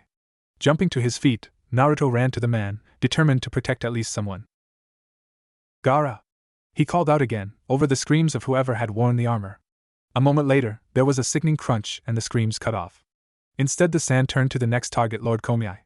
Drawing a kunai, Naruto settled into a defensive stance. He tried to remember how to form the defensive jutsu Baki had started teaching him, but his mind was stubbornly blanking on him. The sand rose, like a beast opening its maw, and Naruto thought, horrified, he's really going to attack me. Then, it was surging toward him, and his body reacted on reflex. Dropping his kunai, he clapped his hands together on reflex, as his chakra surged. Senpujin! A miniature tornado burst outward, with Naruto in the center. The winds knocked again the sand that had grasped at Naruto, leaving him standing free and panting lightly. As the wind and dust cleared, Naruto was surprised to see Gaara doing the same. But it wasn't from exhaustion, he realized. The redhead raised one hand to his head, covering his tattoo and the eye under it. He looked pained, his gaze clouded. Mother, that's enough, right? You had that man's blood, he muttered. I'll give you more blood later. But even as he spoke, sand was beginning to emerge from the gourd on his back, curling in the air like a snake poised to strike. Even though Gaara wasn't looking at him, Naruto could swear he felt the heavy, choking pressure of a killing intent that was truly inhuman. For the first time, Naruto understood the villagers' fear of Gaara. He swallowed heavily, tightening his grip on his kunai, for all the good it would do him. The sand shuddered and coiled. But before it could either attack or retreat, Baki jumped in between the two boys. Gaara! Stand down! He barked. Behind him, unknown shinobi swarmed in, surrounding Lord Komiai and the remains of the cursed warrior. Shuddering again, Gaara dropped his hand and slumped a little. His sand began to retreat, disappearing into his gourd, and Naruto slid to the ground in relief. As Hoki's ninjas tied up Lord Komiai and began to lead him away, one from the group around the cursed warrior called out, "It's no good. He's crushed beyond recognition." The men shifted and for a moment, Naruto caught a glimpse of the remains. Clapping a hand to his mouth, he had to fight down nausea. Mom, I think I might be in trouble after all, he thought faintly. Hey, Naruto greeted, trying to inject some cheer into his voice. It came out softer than usual, but at least there wasn't any of the lingering fear. As Gaara slowly turned to face him, Naruto smiled awkwardly and settled next to him on the porch of Hoki's frugal home. Lord Komiai has been arrested for treason. He's probably going to be executed, since apparently his men attacked the daimyo too, Naruto said quietly. Gaara gave no sign of interest, and Naruto frowned faintly. Last night he started, "What did you mean? About mother and giving her blood?" Gaara's gaze was flat and emotionless as he stared at Naruto for a long moment. "The sand is mother's gift," he finally said. "It protects me and thirsts for blood." "I don't understand," Naruto admitted, his face scrunching up in confusion. "Your mother made the sand? Is it her bloodline or something?" With a frightening lack of inflection, Gaara explained, "Mother was sacrificed, and now her will and the sand protect me from all harm." Oh, he still didn't understand, and it was starting to sound very ominous. Swallowing uneasily, Naruto thought that this might be a good point to stop until he could ask Baki for a better explanation. "So what was your mother like?" he asked instead. "I don't know," Gaara said. "She was sacrificed while giving birth to me." Naruto nodded slowly. "I never met my father either. Mom always looked sad when I asked, so I stopped without meaning to," he saddened. "And then Mom died too." Gaara watched him silently, as Naruto forced himself out of his unhappy recollections. "I miss her, but I always try to remember her," he said with forced cheer. "Sometimes, I feel like she's still watching over me, hee." "You loved your mother," Gaara said quietly. Naruto nodded. "Yeah. I loved her a lot. I wish you could meet her. I wish I could introduce you to her." Actually, what was stopping him? His expression became suddenly determined, and Naruto squared his shoulders, facing the wide open sky. "Mom!" he called out to thin air. "This is my teammate Gaara." Even Gaara showed a little surprise at the sudden declaration. "He's been watching me back, so I'm really grateful," Naruto continued. "I'm sure you'd like him too." Letting out a deep breath, he leaned back with a wistful smile. As Gaara continued to watch him, Naruto grinned and rubbed the back of his head sheepishly. "Heh, I guess that's the closest I can come. Maybe she's listening somewhere, right?" Insanely embarrassed somehow, Naruto quickly looked away. Fortunately, the awkward moment was interrupted as the screen door behind them slid open and Baki stepped out onto the veranda. "Although it appears that our assignment has concluded," Baki began, his eyes sweeping over Naruto, Gaara and Kankuro, who appeared at the last moment, "I believe there are still some things left to resolve." His gaze lingered on the oldest genin. Crossing his arms, Kankuro snorted. "I looked at the temple," he said. "Found some interesting stuff like black kites, to fly unseen at night, but that's not the best of it. In the temple, there's a tunnel. And you'll never guess where it leads." "Where?" Naruto took the bait easily, leaning forward a little. Kankuro smirked. "The daimyo's mansion." "Why? That doesn't make any sense," Naruto complained, frowning. "If Komiai and his men did it, they're against the daimyo. Wouldn't they just, I dunno, assassinate him or something?" Baki sighed. "It's just as I thought. Things are more complicated than they appear. Unfortunately, I can't accept that we, hidden sand shinobi, are just going to be used like this." "So, what are we going to do?" Naruto wondered. Baki smirked. A furious blush began to climb over Kankuro's cheeks, and he decided that it was about time to do what he had really come here for. Clearing his throat, he said, "Not that I'm not enjoying the show, but you should probably leave something on, eh?" With a startled gasp, Lord Sagi of Land of Birds spun around, clutching his towel closer to his mostly undressed form. Kankuro raised an eyebrow as he struggled to keep his eyes from dipping lower. "I wanted to talk to you in private, but I didn't expect something like this." This being a decidedly female form.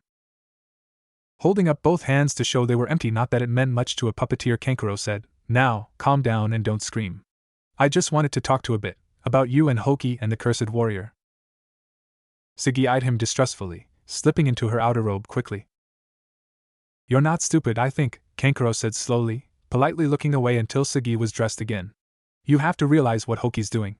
Those guards that turned on you by the lake? They were Hoki's men, or at least some mercenaries Hoki hired. He's going to remove Komiai and become the one true leader of the Land of Birds, with you as a figurehead." He shrugged with exaggerated ease, meeting Sagi's eyes. "And that's just not acceptable to us in Hidden Sand." "And what do you plan to do then?" Sagi finally asked quietly, her posture radiating tension, ready to either fight or flee. Kankuro sighed, crossing his arms and leaning against the wall. Well, that's the problem. The Land of Birds is a sovereign nation. It would be problematic if Sandines acted outside their contract to force some massive political change. The other villages and nations would be howling interference in no time. But if you, say, hired us to kill your dear chief advisor, well, that would be entirely different. Sigi looked away, her dark hair veiling her expression. You don't understand, she said quietly. Oh? And what don't I understand? Kankuro wondered, lifting an eyebrow. Some mercenary bastard killed your father and your brother, and the best you can do is play dress up and run around pretending to be a ghost? Sigi's eyes narrowed at the mention of the cursed warrior, but she didn't deny Kankuro's accusation. There is no proof that he killed my father or my sister, Sigi replied. I have nothing to use against him, and Hoki is more trusted among the people than I am. Furthermore, he still has cards to play against me. Sister? Kankuro repeated. Sigi sighed quietly and nodded. There was no point in hiding things anymore. My older sister and I were identical twins. At the time of our birth, the Land of Birds was very unstable, and our father felt that he needed a male heir to show strength and secure the line of succession. So he announced that a boy and a girl had been born. My sister and I took turns acting as Sigi the son and as Toki the daughter, though my sister preferred to be Sigi. That's pretty screwed up, Kankuro muttered. Damn, I can just imagine what Tamari would say about that. The daimyo shook her head. Even after our father died, Hoki was unaware of our deception. However, he threatened my sister, using me as leverage. One day, she defied him and he swore he would kill me.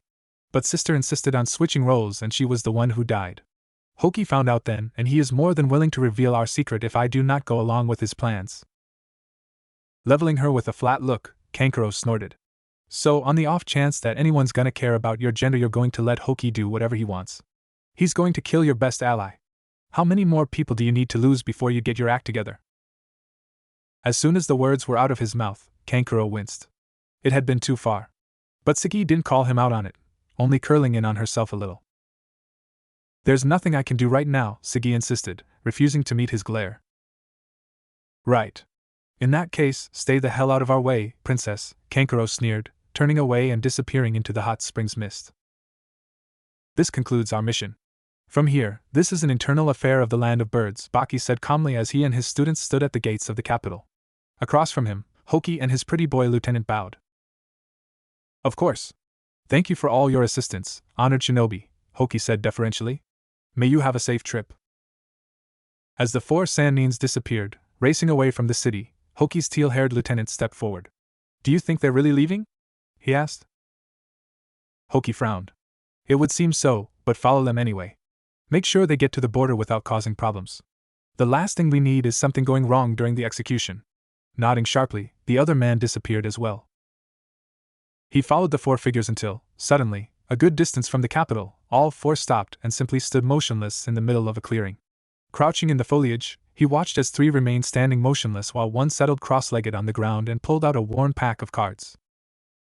What are they doing? The lieutenant wondered, after a half-hour had passed and the same tableau remained. Something is definitely wrong. I need to take care of this quickly. Jumping out of hiding, he launched a barrage of shuriken at the four Sandines. To his surprise, the three standing simply allowed themselves to be hit, while a wall of sand rose to guard the redhead playing solitaire. Calmly, the redhead gathered up the cards and stood. But the lieutenant barely noticed, staring in shock at the other three figures. Their features were shifting, simplifying and losing color until only a vague approximation remained, shaped out of sand. The shuriken fell harmlessly to the ground as the redhead turned to look at the attacker. Your blood will feed mother, he said, insanity in his voice and his eyes. The sand surged forward. Dressed in all white, hands tied, Komiai was led out in front of Hoki and his puppet court. Behind a high fence and a line of Hoki shinobi, a large crowd had gathered to watch the proceedings. They shifted uneasily, these developments sitting badly with them.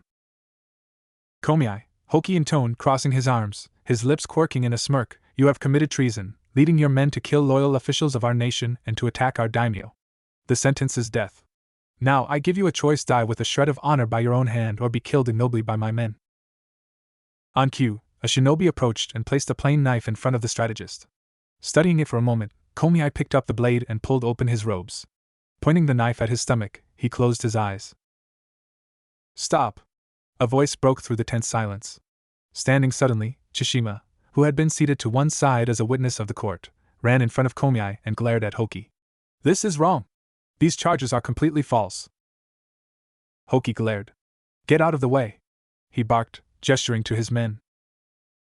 You set up Lord Komiai. You're the traitor. Chishima yelled as Hoki's ninjas closed around him, their kunai drawn threateningly. Hoki gestured sharply, a little desperately. And you're the one who killed Lord Washi. A stunned silence fell over the crowd. You came here and tricked our lord into giving you sanctuary, then you poisoned him and covered up his death. When she tried to expose you, you killed Lady Toki. Chishima continued. And now, you're trying to get rid of Lord Komiai, who has served our country faithfully for many years. You've got no proof, Hoki sneered. Seize him. Chishima cringed away as the shinobi changed, their weapons gleaming threateningly, but before they could strike, a familiar white-armored figure dropped from the sky between Hoki's ninjas and their targets. Thrusting its halberd at Hoki's men, the cursed warrior threw down a smoke bomb. Grabbing both Chishima and Lord Komiai, it jumped into the air again and disappeared in a swirl of dust. As the smoke cleared, the crowd murmured, their voices rising menacingly. Scowling, Hoki yelled, "Disperse them! And find the traitors!" As his men ran to obey, he cursed. That was the last straw. The girl has outlived her usefulness. Rage threatened to cloud his senses, absolute fury and just a hint of uncertainty making him anxious to rush through to the completion of his plan. But Hoki had become leader of his band through cunning, a clear head and a devious mind making up for the strength he lacked. Taking a deep breath, he calmed himself. Think. That rat had no proof to give, but now he has linked up with Komiai and possibly even the little princess. What will they do?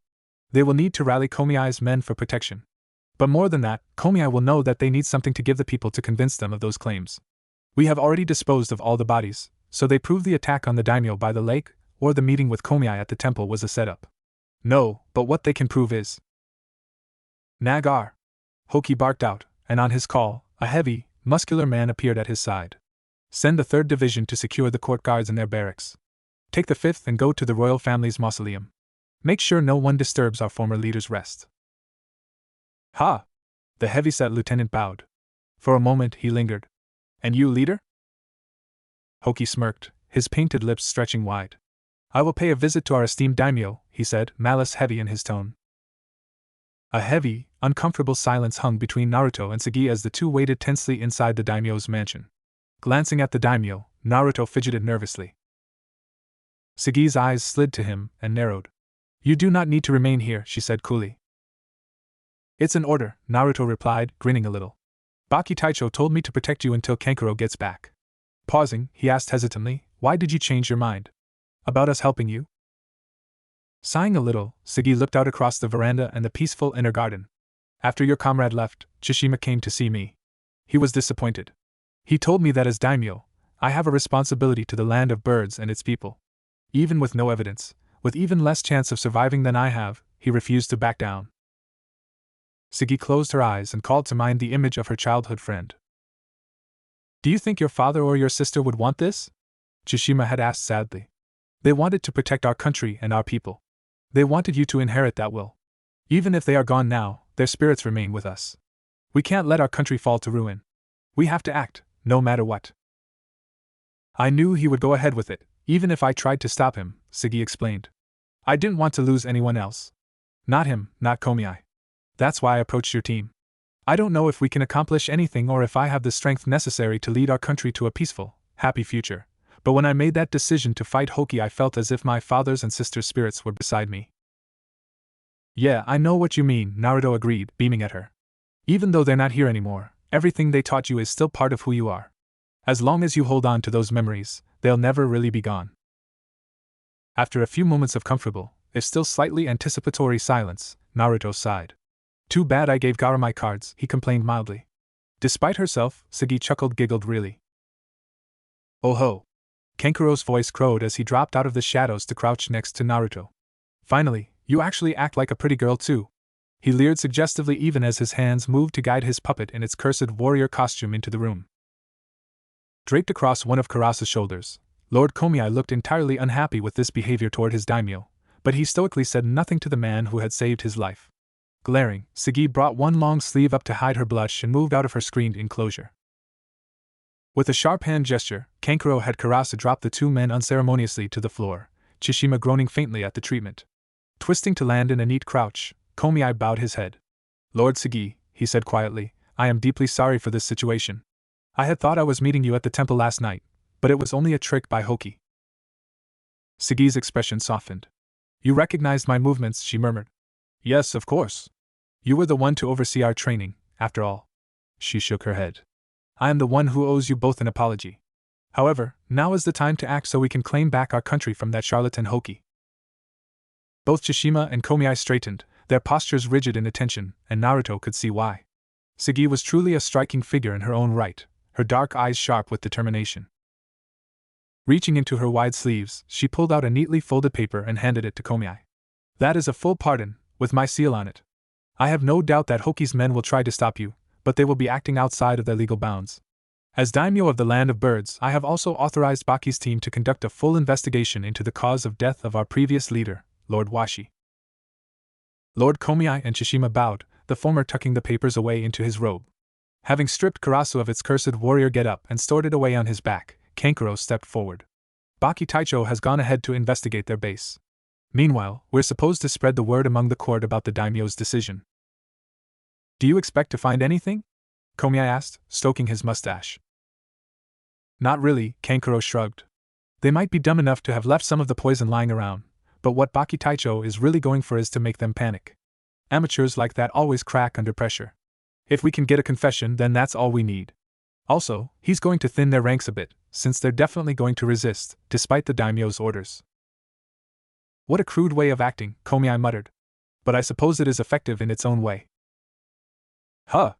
But aren't you supposed to guard the daimyo? Naruto asked. Kankuro smirked. Nope. You stay here with her, and I'll go to where the action is, he taunted. Now stop complaining.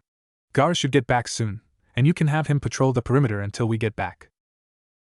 Naruto stuck out his tongue as Kankuro threw Tsushima over his shoulder and exited through the veranda, easily jumping over the inner wall, Komiai keeping up with him despite his age. Once they were gone, silence settled between Naruto and Sagi. Both of them were tense, despite knowing they had no choice but to wait for a good while. As the daimyo, Sagi would be too tempting a target if she personally began to act. For now, she could only bide her time while her allies set the stage for Hoki's disgrace and defeat.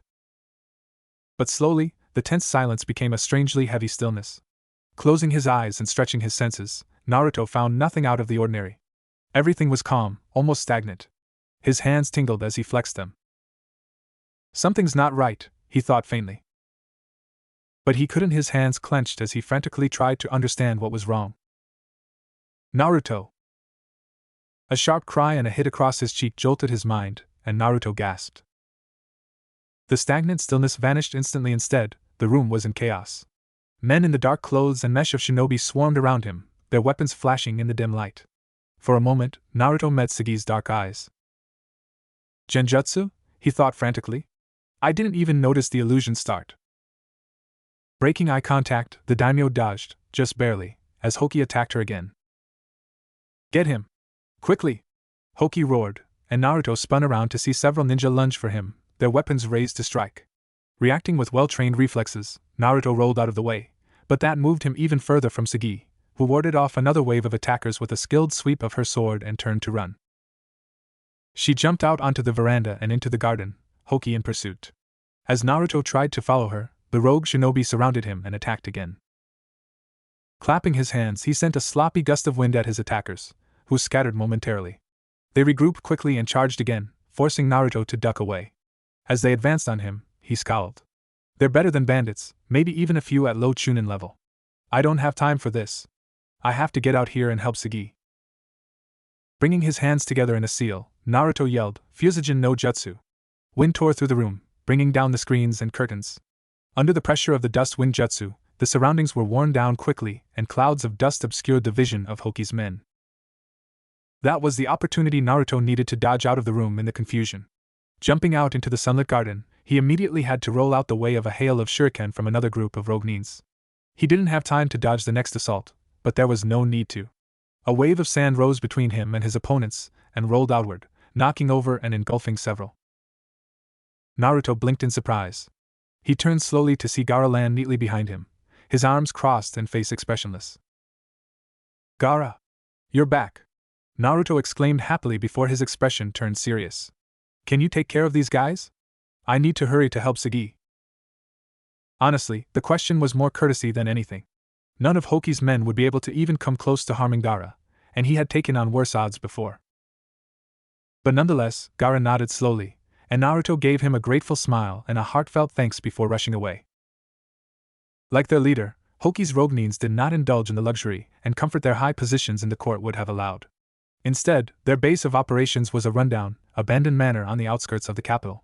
It looked just like the equally derelict buildings around it, showing no obvious signs of being occupied any time within the last few years. Even the road in front of the manor was completely overgrown. But Baki knew better. His experienced eyes easily picked up the subtle signs of someone with shinobi training going in and out regularly. This was the place Hoki's secret base of operations. As Kankuro had said, Baki did not truly expect Hoki to have been foolish enough to leave lying around whatever poison he had used or some written record of his scheme to take over the land of birds. But he fully expected Hoki or his men to be foolish enough to be goaded into attacking him and even into spilling their plans. He wasn't disappointed. Baki was forced to jump back quickly as a fist suddenly thrust out of the ground directly below where he had been crouched in the tall grass. It grasped at the ankle that had been there, but finding only empty air, it was soon followed by a heavy-set man, who rose slowly out of the ground, a traditional hidden stone jutsu. How nostalgic, Baki thought with a smirk. Those brats aren't even old enough to remember the Third Great War, and I can still recollect fighting off hidden stone raids in the second. This is as far as you go, shinobi, the man, clearly one of Hoki's, said slowly. You were supposed to leave. Where is Hokushin? Baki's smirk widened. Oh, did he try to follow us? Then he's dead. The Rogenin's small black eyes narrowed. And so are you, he rumbled as a squad of his men appeared around Baki. Even surrounded, the Jonin's confident smirk didn't waver. Yaiba no Baki, he drew out. The guard tensed as he spread his hands empty, not that it meant anything to a true wind specialist. That is the title given to me. It's rather trite, don't you think? To be named after your best technique. The rogue ninjas attacked in a storm of glinting steel. In an instant, they were cut down by a storm of far sharper blades. Kaze no Yaiba, Baki said slowly as the bodies fell around him. He had gained a modest amount of infamy for his skilled use of this jutsu, including his ability to generate multiple blades all around himself with the subtlest movements. There were few things his wind-natured chakra could not cut. However, unlike what the green genin on his team would have likely done, Baki did not relax even though he appeared to be the victor. He scanned the battlefield again, his senses still on high alert. With instincts honed through life or death combat, Baki found himself focusing on the Earth Release user's body, certain that something was off. He wasn't disappointed. Something stirred, sending Baki jumping back again as a storm of pebbles crashed into the place where he had been standing. The small stones rose up, hovering in midair, as several melded together again to form the rogue nin's smirking face. What now, San Nin? Your precious cutting wind won't have any effect on me. His booming voice crowed. I see. Shinra Bansho Doka no Jutsu. It would seem you have some interesting tricks as well, Baki noted unperturbed. It was, however, a troublesome technique to fight, allowing the user to assimilate with and take on the properties of a nearby object or material, in this case stone. As long as he has the properties of a rock, he'll be able to assemble and freely manipulate his body, Baki thought. He had encountered it in the past, but that had been a good while back. How was it we dealt with this? Ah, right. A right-hand jutsu to interrupt the transformed state. Baki smirked, flipping through 5 seals almost faster than the eye could see before clasping his hands together, as if in a prayer. I am a futon specialist, he said, but that is not all I know. As he slowly drew his hands apart, bolts of lightning danced between them. Right-un, Jibashi. Lightning danced around him, the electromagnetic murder jutsu creating a field that easily jumped from Baki through the air to the floating stones. It pulsed between the individual rocks as the rogue nin's voice shrieked in pain. The rocks shuddered and tried to pull together, the assimilation having been interrupted. As Baki released the technique, his opponent's body dropped to the group, normal again. The Jonin approached calmly, nudging the rogue nin, who could only groan pitifully. Well, it seemed they had gained themselves a prisoner for interrogation. Unexpected, but potentially useful. A sharp, appreciative whistle cut through the air, and Baki turned to look at Kankuro with a faintly raised eyebrow. His student smirked, stepping out the tree cover. Man, sensei, every time I see you in action, I'm impressed, Kankuro admitted, a smirk stretching across his face. Arrogant he may have been, but Kankuro could acknowledge strength and skill when it was so obviously shoved in his face. Lord Komiai and Tsushima followed after him, the former looking over the battlefield with the eye of a veteran, the later stumbling and a little green. Yaiba no Baki, Lord Komi, repeated. That is a familiar name. I had not realized the shinobi of your standing had been sent. Baki dipped his head, two old, experienced men acknowledging each other, before crouching down to tie up their new prisoner. From the daimyo mansion, Naruto followed the trail of destruction easily. Sugi hadn't been subtle with her sword, and neither had Hoki. Unfortunately, even racing toward them, he arrived too late. Sugi wavered on her feet, her sword lowering. Seeing how unfocused her eyes were, Naruto realized she had finally been caught in a genjutsu, just as he had. Even as he called out her name, Hoki darted forward and knocked the daimyo out with a single chop to the neck. Hefting her body over his shoulder, Hoki dodged Naruto's attack and ran again. They flickered through the trees, and Naruto gritted his teeth as he realized that Hoki was pulling away. Light filtered between the leaves, growing brighter until, up ahead, Hoki jumped into thin air and momentarily dropped out of sight. Following him recklessly, Naruto yelped as he dropped into shallow water, his feet sinking into the mud. They had reached the shore of Lake Wataridori, on which the capital was built. Ahead, Hoki was running across the water, finally stopping and turning to smirk at Naruto. What's the matter, Sannin?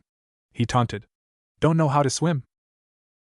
Naruto scowled fiercely in return, backing away until he was again on mostly solid ground. Of course I know how to swim. I grew up in Land of Rivers, he thought angrily. But it's a hostage situation again. What should I do? Don't hesitate or hold back. You'll only validate your opponent's position.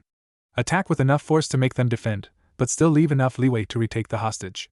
Remember, your first priority is to get the liability out of the way, Baki had explained after that first C rank. Right, Naruto thought to himself. I just have to make him drop Sugi. She's really strong, and she'll be fine, I'm sure of it. He just hoped she could swim in those heavy clothes. Naruto clapped his out, sending a wide blast of wind, but even as the air over the lake rippled, he could see Hoki suddenly smirking as he clasped his hands together and took a deep breath. He breathed out fire.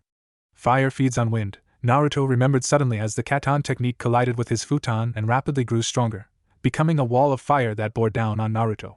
His reflex was to step back, but Naruto knew he wouldn't be able to run fast enough. All his techniques were more wind, and Naruto wasn't sure if he could overpower that. Instead, he fought every instinct he had and ran toward the advancing wall of flame. As it towered over him, he dived a little clumsily into the shallow water, tangling in the waterweeds but swimming onward. On the surface, Hoki's smirk shifted into a snarl as he saw that the Sannin had disappeared and quickly figured out what had happened. He looked down into the murky water between his feet, trying to catch a flash of his opponent. Holding up his hands in a seal, he smirked again as he activated a simple genjutsu. Gotcha! Naruto thought triumphantly, as he burst through the surface of the water and grabbed Hoki by the ankles, or at least, he thought he did. But his hands only slid through, and the illusion dispersed suddenly. His head bobbing above the water, Naruto glanced around frantically as more and more Hoki illusions appeared all across the lake, all of them laughing tauntingly. Yelping and gulping half a mouthful of water, Naruto dove again as several shurikens shot at him from among the illusions. Trailing air bubbles, Naruto thought furiously. I never really paid much attention to the genjutsu stuff, I can't dispel them. Even if I got out of the water, my futon wouldn't be any good against his katon. But I can't stay in the water or try to cut down every one of them either. He couldn't stay in the water either.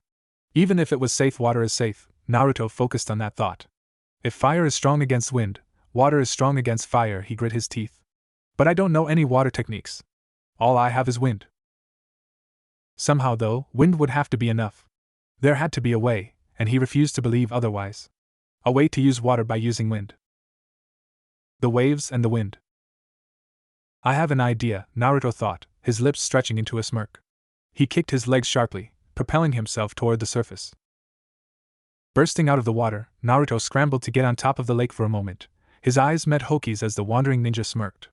A shuriken whistled by Naruto's ear, clipping his cheek. The weapon had come from behind him and several more were following it, aimed squarely at his back. Senpujin! Naruto barked, clapping his hands together, and a defensive whirlwind formed around him, deflecting the shuriken. Hoki, the real one, among the army illusions, narrowed his eyes and formed a seal, taking a deep breath. That won't work twice, Naruto yelled, throwing as much chakra as possible into the jutsu. The small tornado around him roared as it suddenly grew stronger, spreading out and reaching up. The force of the wind began to churn the water beneath wildly, sucking it up and spinning it around like a dust devil or a waterspout. Even as he released his fireball, Hoki knew something had gone wrong. Instead of feeding the flames and roasting the Sannin alive, the wind jutsu and the wall of water it had dragged up dispersed the attack harmlessly. The jutsu burst apart a moment later, revealing Naruto smirking triumphantly. And for the follow-up, he yelled, clapping his hands together again, "How about this? Repusho!" Even if Hoki had been able to form another fire jutsu fast enough, it wouldn't have mattered. Naruto had altered the parameters of the jutsu, the burst of wind coming from below, at an upward angle that created something like a storm surge, or a small tidal wave that rolled across the lake in front of him. In an instant, it burst through the illusions and engulfed Hoki, pulling him off his feet and throwing him around carelessly as he lost his grip on Sagi. Jostled awake again, Sagi floundered for a moment before slipping out of her robes and kicking strongly. Her head was above water for only a moment before a hand wrapped around her ankle and pulled her down again. Sagi's eyes met Hoki's, the two matching glares. Then, the daimyo slammed her foot into his face. Hoki released her in surprise, blood streaming through the water from his nose. Then, Naruto rammed into him as well, after having allowed himself to drop into the water, which successfully distracted the man enough for Sagi to swim away. Coughing, she stumbled onto the shore and dropped to her knees for a moment. A pair of black sandals appeared at the edge of her vision, and Sagi looked up in surprise to see Gaara staring impassively over the lake. "Are you not going to help him?" she demanded. Gaara's expression didn't change as he slowly slid his gaze to her. After a long moment of silence, he said flatly, "I don't like water." Sagi stared at him for a moment, until the sound of splashing made her turn around again. Climbing up to stand on top of the water, Hoki looked distinctly worse for wear. With his gaze fixed beneath his feet in search of Naruto, he didn't notice as a cloud of Gaara's sand floated up behind him and wrapped around his head and torso, lifting him up. Gaara's outstretched hand began to close, but Sagi said quickly, "Wait." As his flat eyes turned toward her, she repeated more calmly, "Please wait. I want him alive. He's ours." The two matched stares for a moment before Gaara nodded, recognizing the promise of death and retribution in Sagi's eyes. As if sensing his fate, Hoki kicked wildly as the sand carried him to shore. Stumbling out of the water next to them, Naruto just barely avoided a sandal to the face. Turning to his teammate and the daimyo, he grinned and held out a thumbs up. Watching as Sagi took a deep breath and tried to compose herself, Kankuro sighed in disappointment. "She doesn't really look any different," he lamented mentally. Sure, she had switched out her hat for a small crown-like hairpiece and changed into slightly more feminine, flowing white robes, but Sagi was still Sagi. Short-haired, with an entirely too practical outfit beneath all the ceremony, probably hiding a dozen weapons somewhere on her person. Kankuro smirked. "She's no princess. But rulers shouldn't be like that anyway. Ready?" Kankuro asked, pushing himself off the wall he had been leaning against. Sagi smiled to herself and maybe a little to him. "Yes, I am," she said quietly as Chishima slid open the door and bowed deeply. "My lady," he said ceremonially, "everyone is waiting." Outside, it seemed as if the entire population of the capital had gathered. Stepping out onto the balcony she would speak from, Sagi raised her head and allowed herself a smile. "My people," she began, "I have much to confess to you." A black shadow, Kankuro dropped beside the rest of the team on the rooftop of nearby building. "So she's gonna admit to being a girl now?" Naruto asked, watching the daimyo with interest. "About time," Kankuro snorted. "How much longer is this stupid mission going to last?" "Hoki's trial will take place in 3 days," Baki said calmly. "To give people time to absorb the changes and Lord Komiai time to prepare everything. We can leave after it is done." In the square, the daimyo concluded her speech. "I hope that you will allow me to continue to lead you, as my true self, as Toki of the Land of Birds." Bowing her head, she waited. For a moment, the silence stretched before someone cheered, then another, and soon the crowd below roared their approval. "Lady Toki! Lady Toki!" they chanted. "The best to you, our lady." Smirking, Kankuro murmured, "See? I told you." "Here you go," Naruto said cheerfully, holding out a skewer of yakitori. Gaara accepted it silently, taking a bite and chewing slowly. It wasn't salted tongue or gizzard, his favorites, but it was good all the same. "Trying out the local cuisine is a must when traveling," Naruto said sagely, nodding to himself. "That's what Mom always said. We tried all kinds of food when we were on the road. Those are good memories." He smiled, looking across the busy street. The two of them had settled on a bench under the stall's overhang, giving a good view of the people passing by. The fear and unease of a few days before had all but settled, and the local population was happily going along with their lives, under Toki and Komiai's guidance. It seemed as if peace was coming to the land of birds.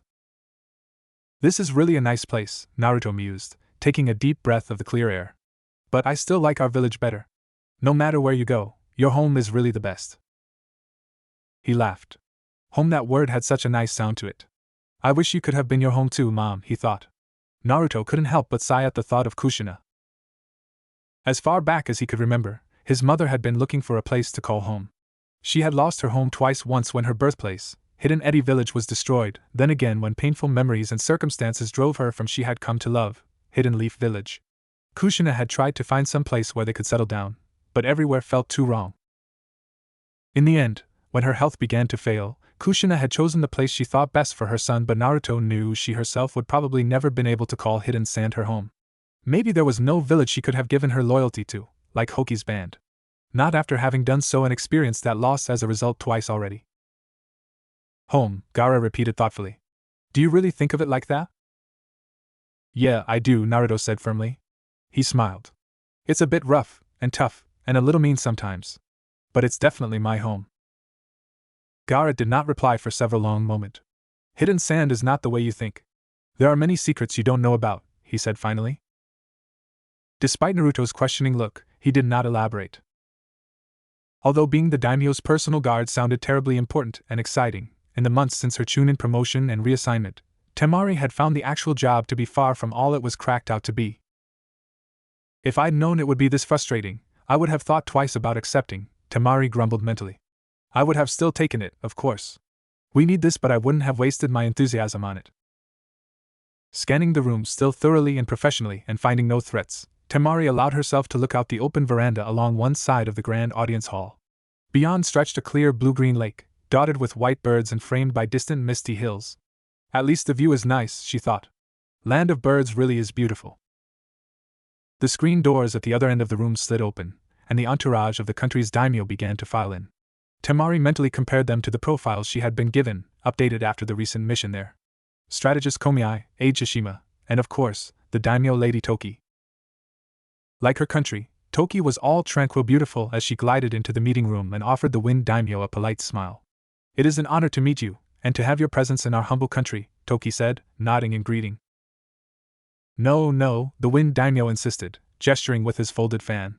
The honor is ours, to visit such a beautiful and peaceful place. He paused, tapping the fan against his chin. Though we have heard that it has not been so peaceful of late. That nosy manipulative geezer, Temari thought uncharitably. It's exactly that kind of stupid, pointless power game that's putting Hidden Sand in such a horrible position. Yes, we faced a trying ordeal, Toki agreed placidly. Trying ordeal was one way to describe losing your father and your brother, then cross-dressing to take his place, and finally posing as a vengeful spirit to rampage across your own capital. The Wind Daimyo tooted. Terrible business, that, being betrayed by your own shinobi. But such is the outcome of ambition growing beyond bounds. Misdirected ambition can be a terrible thing, Toki demurred. However, we were blessed with a clean resolution, all thanks to the shinobi of Hidden Sand. Oh? The Wind Daimyo drew out, his dark eyebrows rising. Toki's smile became warmer, more real than any expression Temari had seen on her so far. Yes, if only we of the Land of Birds could claim such loyal, noble warriors. The Land of Wind is truly blessed. Still smiling, Toki locked eyes with the other leader, her gaze proud and fierce. It would be the greatest honor to hold alliance with those possessing such spirit. The Wind Daimyo's hand lowered, and his eyes narrowed thoughtfully. Certainly it is as you say, he muttered. Snapping open his fan suddenly, he added, might we know the names of these great shinobi? They were a squad of 4, led by Jonin Yaiba no Baki.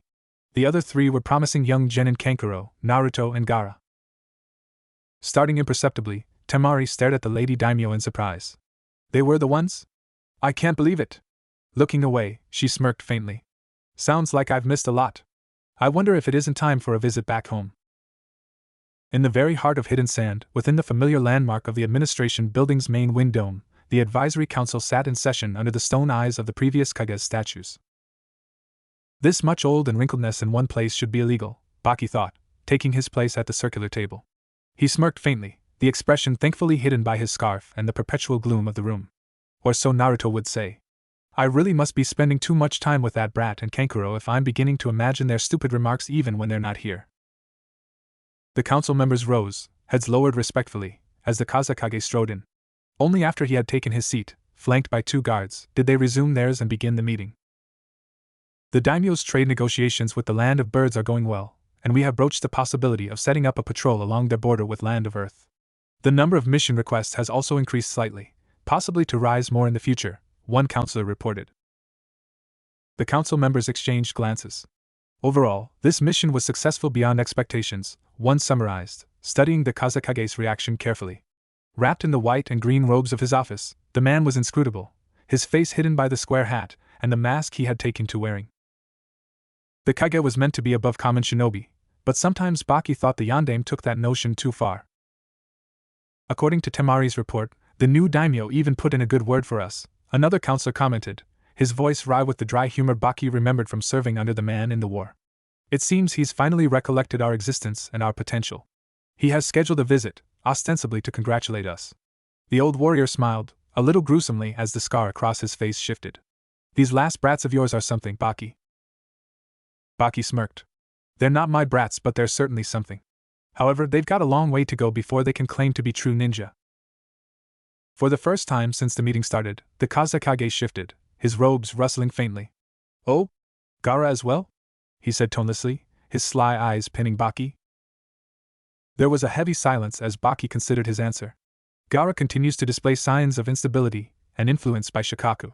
However, he is capable of following straightforward instructions and generally distinguishes between enemies, allies, and civilians.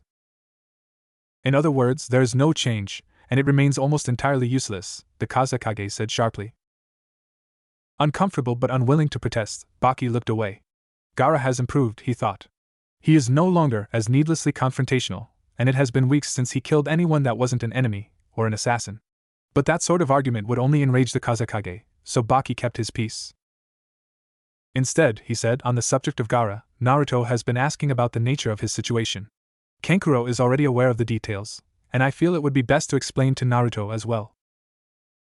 Is it really wise to share such information with a genin, and a foreigner no less? One of the counselors protested. Naruto is a shinobi of hidden sand, who has performed his duties faithfully and without fault, Baki said sternly, mentally adding, more or less. He is also the one who has to deal with Gaara in the field. Keeping this information from him hinders and endangers my team. Leaning forward, the Kazakage said, very well. Explain it to him. And then, we shall test the value of your team and this new approach. Although Baki had been unwilling to commit to such an assessment, the truth was that Gaara had changed, if in subtle ways. For example, the scene taking place on one of Hidden Sand's busier street bazaars would have been impossibly just a few months before. There was nothing remarkable at first glance, just people going about their business. The only thing notable were the short glances some of them threw at the redhead standing beside a food stall and absently chewing on a skewer of salted meat.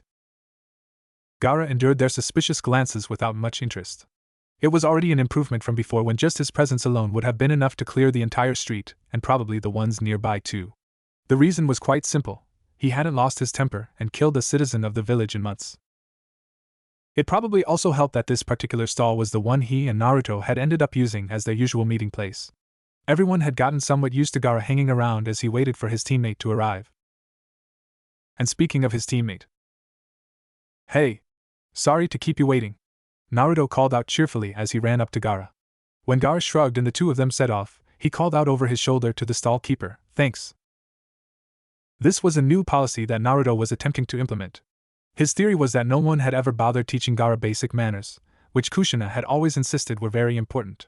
So Naruto thought that if he set a good example, maybe Gaara would follow on his own. It made him feel almost like an older brother or a senpai.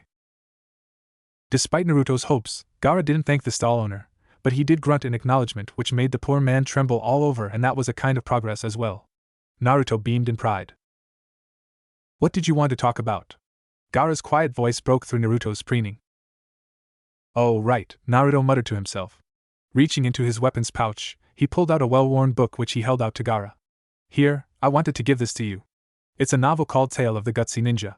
It was my mom's, and she said she got it from my dad. Well, anyway, it's a really great story, and the main character has the same name as me. Gaara accepted the proffered book carefully.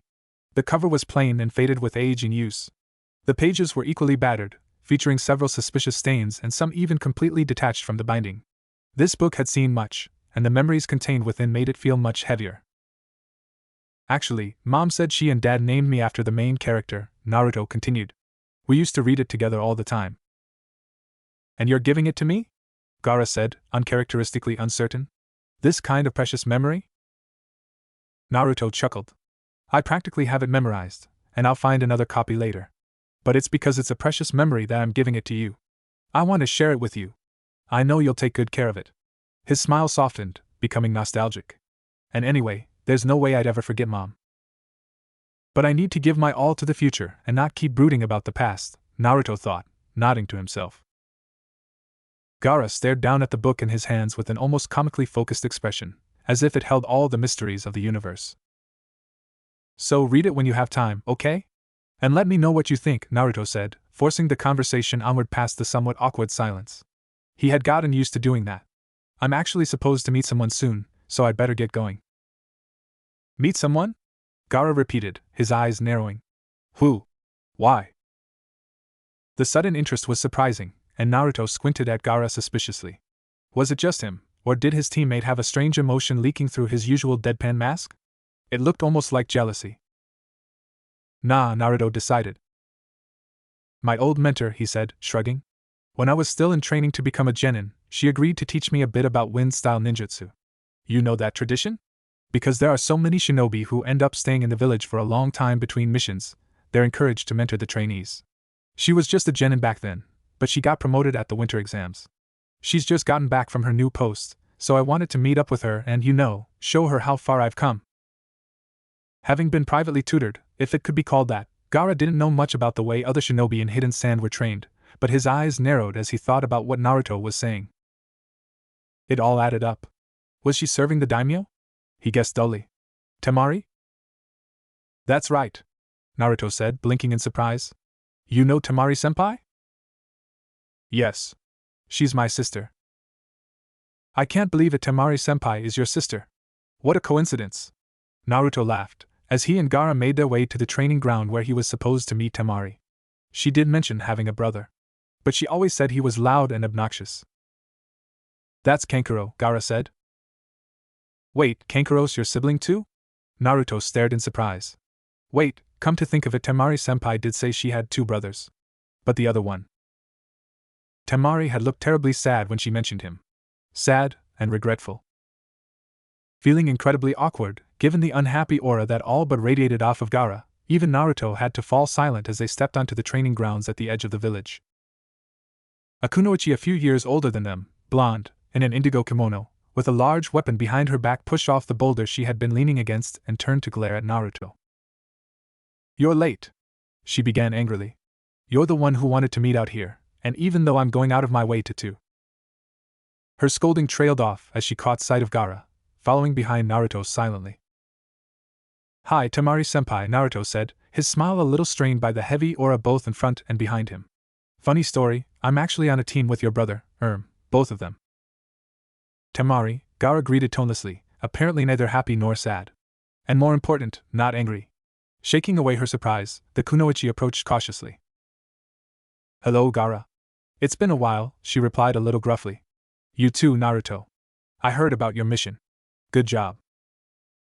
Naruto preened. Gaara appeared largely disinterested. Naruto still wasn't sure why he had insisted on coming in the first place. Had he missed Temari?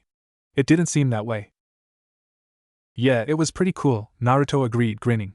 And it really gave me some stuff to think about my wind ninjutsu. So I wanted to practice with you, see what you think. Temari's eyes darted to Gaara, but she forced herself to focus on Naruto. Alright then, she said, smirking. Let's see what you've got. I hope you hadn't been slacking on your training just because you managed to make Genin. Naruto moaned pitifully as he collapsed face first into the dirt. To make sure he wasn't getting too uppity, Temari had given him a good thrashing, which Naruto had mostly failed to counter properly. Temari herself was breathing a little heavily as she slammed the end of her war fan into the ground and leaned against it. Naruto's stamina was really nothing to joke about. I suppose that's enough for today, she allowed. Glancing at him, she added, rather reluctantly, your grasp of futon has gotten better. It looks like you're finally figuring out how to properly use your wind chakra. Rolling over onto his back, Naruto held up a victory sign. Yeah, I realized it on our missions, especially the last one. It's not just about the jutsus you know. It's about how you use them. The circumstances you know? Temari nodded, almost proud. That's right. Wind is the element of freedom and creativity. It combines both attack power and versatility.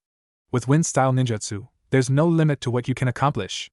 She boasted enthusiastically. I still want to learn a flashy jutsu, Naruto added, making her grind her teeth. Come on, Temari-senpai, teach me one. Like hell. Temari growled, trying to smash the butt of her fan down onto his head in punishment. Fortunately, Naruto rolled out of the way in time. I'll use it responsibly, Naruto promised. No, Temari said flatly. TCH, stingy, Naruto grumbled under his breath, letting himself drop back down onto the ground. Fine then. I'll come up with my own supercool jutsu. You'll see. Yes, Temari sighed, having heard this kind of boast before. You do that. I have some things to care of, so I'm heading out now. See you tomorrow? Naruto waved lazily, not even bothering to look up. She glanced uncertainly toward Gaara, who had watched the entire training session motionlessly and without the slightest hint to what he was thinking or feeling. As always, his sand had protected him from stray blasts of wind and flying debris. Gathering herself, Temari said, It's good to see you again, Gaara, take care. As she departed, Naruto lazily turned his head to look at Gaara. You should call her Nasan, he said. Gaara glanced at him rather dubiously. I think she'd like that, Naruto insisted. Temari-senpai really has that tough older sister aura, doesn't she? And she worries about you, it's obvious. Humph, Gaara grumbled indistinctly, tightening his crossed arms and hunching a little as he sank into his own thoughts. Are you going to come tomorrow too? Naruto asked. Maybe we can figure out a combo attack. Wouldn't that be really cool? Kankuro yelped and reflexively tried to cover up what he was working on with his body. Can't you knock? He demanded, glaring balefully at his sister, who had just burst into his room without warning. Temari rolled her eyes. Whatever, like I care about your dolls, she muttered. Still, she eyed the half-disassembled Karasa dubiously. Isn't that an heirloom or something? Are you even supposed to be messing with it? In response, Kankuro hissed angrily. Without his customary makeup, he looked more and more like their father, even more than Gaara. It's war paint, Kankuro scowled, guessing the direction of her thoughts through long sibling experience. And you better not tattle on me. I'm just improvising a little. Those idiots at the puppeteer school are just too hidebound to see that we need to keep advancing. Always going on and on about that stupid. Okay, Temari cut him off before he could go on another rant. She'd heard enough of them ever since Kankuro started studying puppeteering. He had continually butted heads with the old masters ever since. Actually, I came for a reason. Kankuro had been about to make some smart remark about how visiting her brother was apparently not reason enough, or about her reason being to annoy him, but the uncharacteristically uncertain expression on Temari's face made him hesitate. The way she shuffled her feet awkwardly was just plain strange enough to make his stare uneasily. Do you think Gaara's changed? Temari finally wondered. It seems like he's different now. Not really? Kankuro replied, still watching her suspiciously. I still feel like my life's in immediate danger whenever he's around. So, same as always. That answer didn't seem to satisfy Temari, who frowned and bit a thumb in thought. It just felt different, talking to him this time, she mumbled. He seemed a lot calmer, friendlier. Kankuro had to snort in disbelief at that last one. Gaara? Friendly? You're joking, right? Relatively speaking, Temari hissed, before sighing in frustration. I should have known better than to ask you. Shrugging, Kankuro waved one hand dismissively. Temari rolled her eyes. Whatever, make-up boy, she muttered, turning away. That lack of observation skill is why you're still a genin. Don't get uppity just cause you're a year older. I'll make Chunin this year too, Kankuro yelled after her. And it's war paint. Happy birthday. Congratulations, Naruto, Mother says. Her long red hair whispers, strands sliding loose, as she leans in. Her smile is wide and open. It's just the two of them around the tiny table, peering at the tiny cake with its single candle. The flame wavers. Naruto loves Mother, but somehow this doesn't feel like it's enough. No one else came, he mumbles. Even though I invited them. Mother continues to smile, but Naruto thinks she might be lying. Time to blow out the candle, she says brightly. Deep breath. When Naruto puffs out and blows, it seems more like a giant sigh. Mother claps and cheers. Now make a wish, she encourages. Naruto's lip trembles. I wish we had a real home, he says. Mother becomes still suddenly, and he almost wants to take it back. But the words won't stop coming out now. I wish we'd stop moving around. I wish you'd just find a place good enough in. He sniffles, and it's embarrassing. He's 6, not a baby anymore. Mother is silent, and Naruto is sorry now. She hasn't been feeling well, and this is so important to her. But he just can't stop being selfish. Tears well up in his eyes and roll down his cheeks. We'll find it soon, she says quietly. Liar! Naruto yells. You always say that. You always say we need to find a place that's just right. What's wrong with here? Nowhere's right cause we never stay anywhere long. We always just keep looking and looking. Naruto mother begins, reaching for him. But he doesn't want her to comfort him. He wants a promise. He jumps off his chair and scrambles for the door. He runs outside but it's too bright, all white, before it slowly dims into something familiar. It's the desert. It's hidden sand. Sniffling and rubbing the tears from his eyes, Naruto turns slowly to look back. He sees the tiny house they stayed in, but its features are blurred in his memory. It has no meaning. It was never home. Mother is in the doorway, her face in shadow, but he can see her smile. You found it. Congratulations, Naruto, she says. Naruto woke up with dirt in his mouth. What a weird dream, he thought.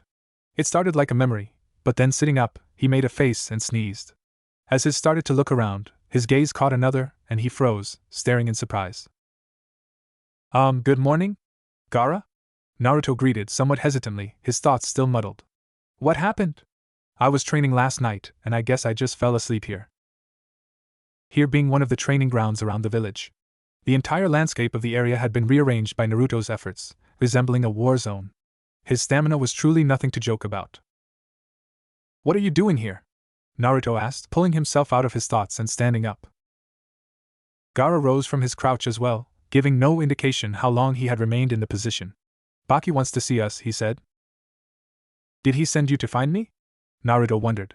When was that? At 8. But it's past noon. Understandably, Baki was not impressed when they finally arrived at the designated meeting place, but he didn't risk saying anything either.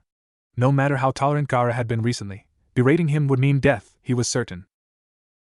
Glaring, even Kankuro held his tongue. We have a new mission, B-rank, Baki said shortly. We leave tomorrow at first light for the land of rivers. According to our employer, Hidden Mist missing Nin Raiga Kurasuki has taken control of a mining town and killed several miners. Our job will be to free the town and take care of Kurasuki, to collect the bounty on his head. B-rank? That's so cool! Naruto exclaimed, bouncing a little. We're awesome! I'll be ready, sensei! He gave a thumbs up to Gaara, while Kankuro scowled darkly. I'm not your sensei, Baki muttered under his breath, certain that Naruto wouldn't listen. Aren't they just looking to see how Gaara does against someone higher up?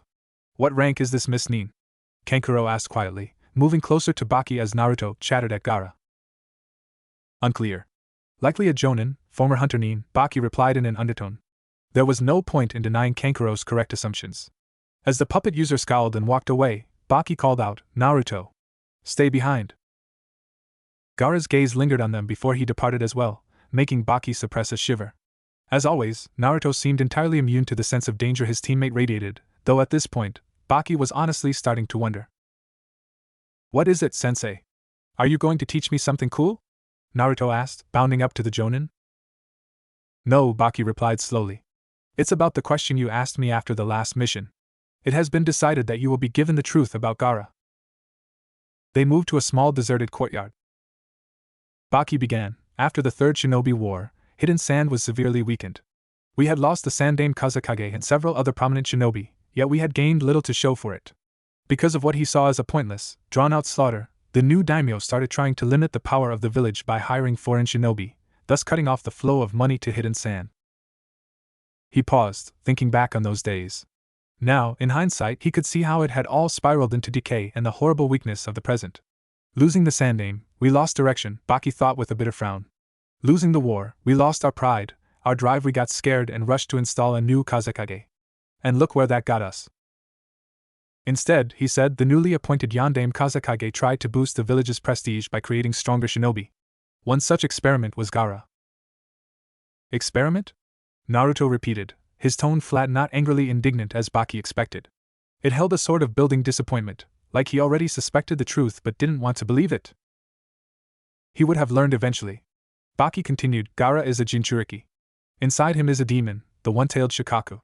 It should have been a source of near-limitless chakra and the ability to control sand, a perfect weapon. However, Shikaku negatively affects Gaara's mind. It speaks to him, influences him.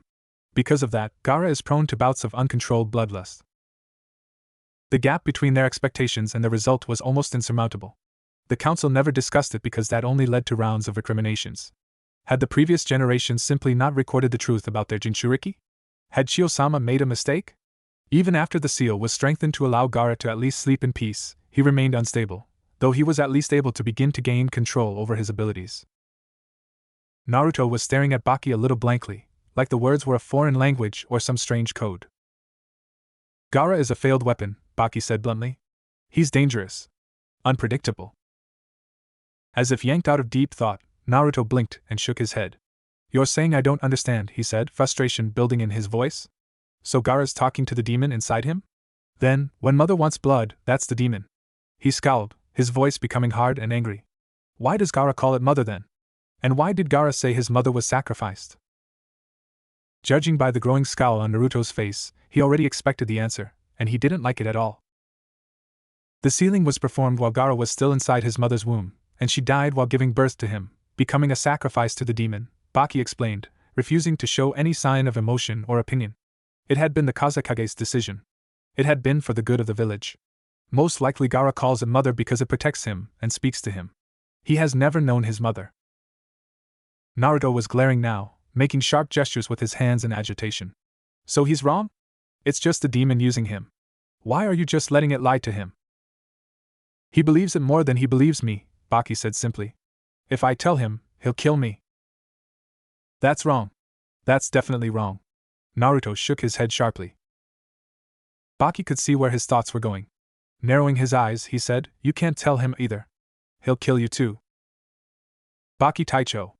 Naruto exclaimed, jumping to his feet. You have to do something. We have to do something. It's not right. It's not that simple. Baki watched Naruto practically vibrate with tension and indignation. He was used to Naruto's reaction being a little off, by now, but this was more than a little strange. Naruto was acting as if the part about Gaara wielding the power of a demon was not even important. You're too accepting about this. Do you really understand what I told you? No. Of course not. Naruto retorted instantly.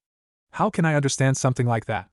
Gaara being a Jinchuriki, him being able to control sand, because of that I get those things. What I don't get, he said caustically, is the rest of it. How did things end up like that? There wasn't an answer to that question, but Naruto didn't wait for one anyway. Gaara kills people a lot. I know that. I'm not stupid. He's dangerous. He could attack me too. I see that.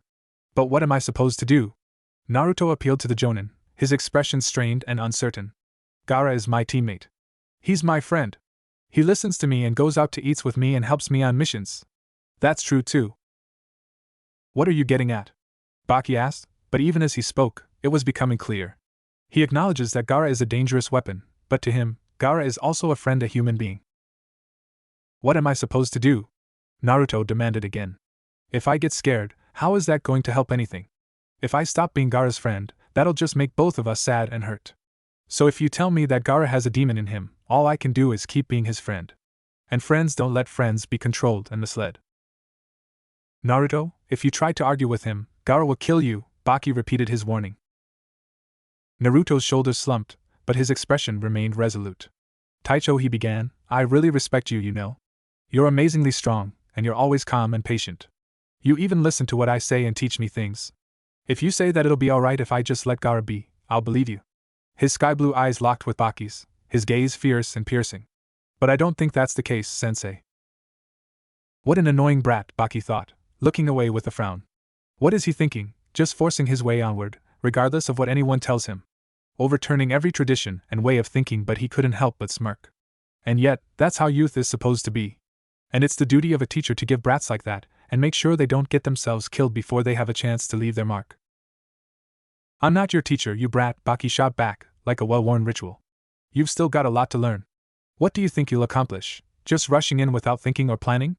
If you want to help Gaara, then find a way and work toward it. But don't throw away your life. Don't forget how much hidden sand spent on you, keeping you alive and teaching you. Don't forget how much effort I put into training you. Don't waste that. Naruto blinked in surprise, then smirked in return. I won't, he grumbled. See you tomorrow, sensei. Excusing himself, he hurried away. Watching him go, Baki could only shake his head. I almost thought he was some kind of moron, but it seems he understood what Gaara is like from the start. He just acted like it didn't matter because it seemed the best option. What an annoying brat. I hope he doesn't die, he muttered to himself. The sun was setting when Naruto finally found Gaara at one of the training grounds, this one high up on the cliffs, overlooking the village. Gaara sat engrossed in the book Naruto had given him, Tale of the Gutsy Ninja, while his sand moved in strange, aimless patterns, seemingly without any direction from him. But as Naruto approached, the sand dropped, and Gaara looked up to face him. Hey, Naruto greeted, uncharacteristically subdued and skittish. He settled down beside his teammate, looking out on the panorama of the hidden sand village. Everything was dyed red in the sunset, the shadows deep between the domes. The village always looked best at sunset and at sunrise. You know, you're my first friend, Naruto said, without preamble. Mom and I were always moving around, so I never had a chance to get to know anyone. And even after I came to Hidden Sand, I never really got along with the other trainees. All of them knew I wasn't from here, so they stayed away. Making a face, he admitted, I probably didn't help much in the beginning.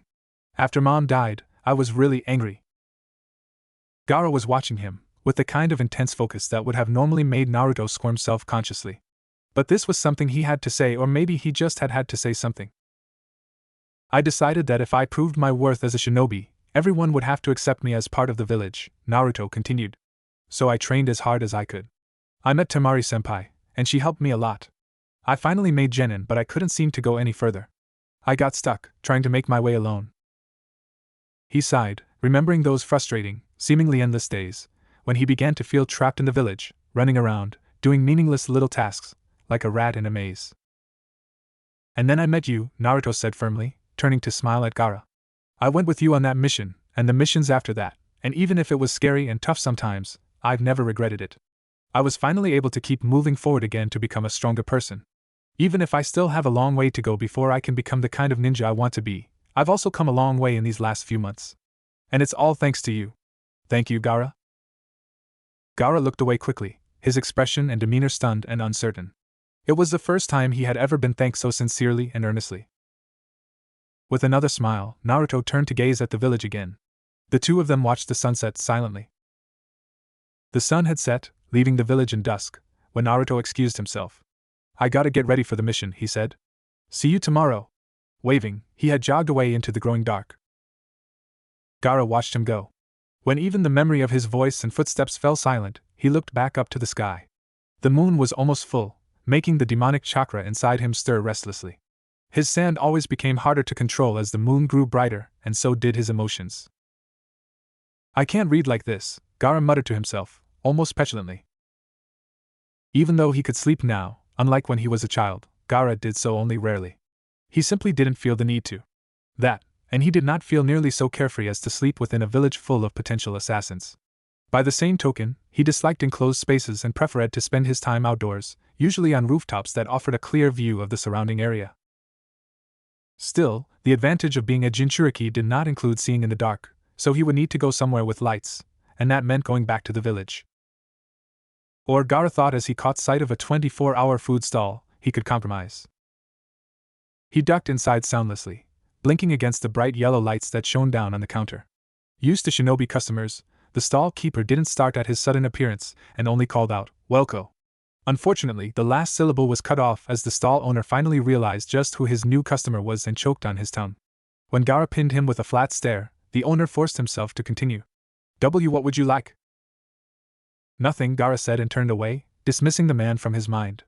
Instead, he slid onto the seat at the very end of the counter, setting his gourd down next to it, and pulled out the book Naruto had given him. As Gaara flipped to where he had stopped and began to read silently, the stall owner slowly resumed his usual business, though his eyes continued to dart nervously to his only customer.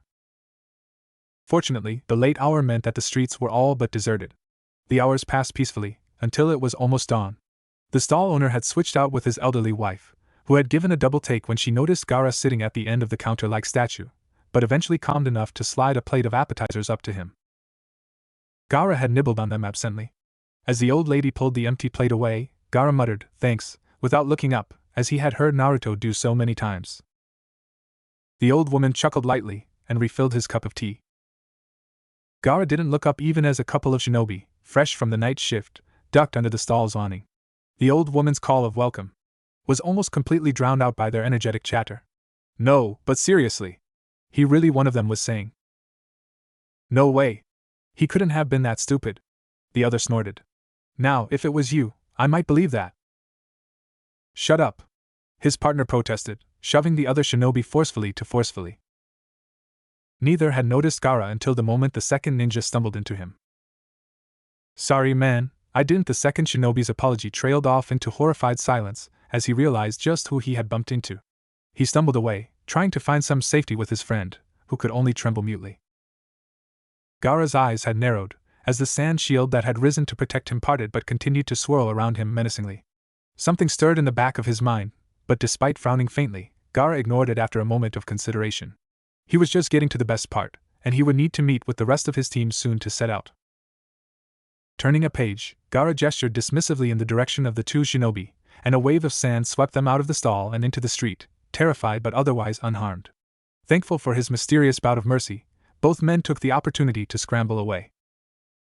The old woman behind the counter slid another plate of food over to him. "On the house," she said, beaming. As first light began to color the sky, Baki was already waiting at the main gate with their employer. Gaara was the first of the genin to appear, wandering up to the two men with his nose buried in a book and summarily proceeding to ignore them.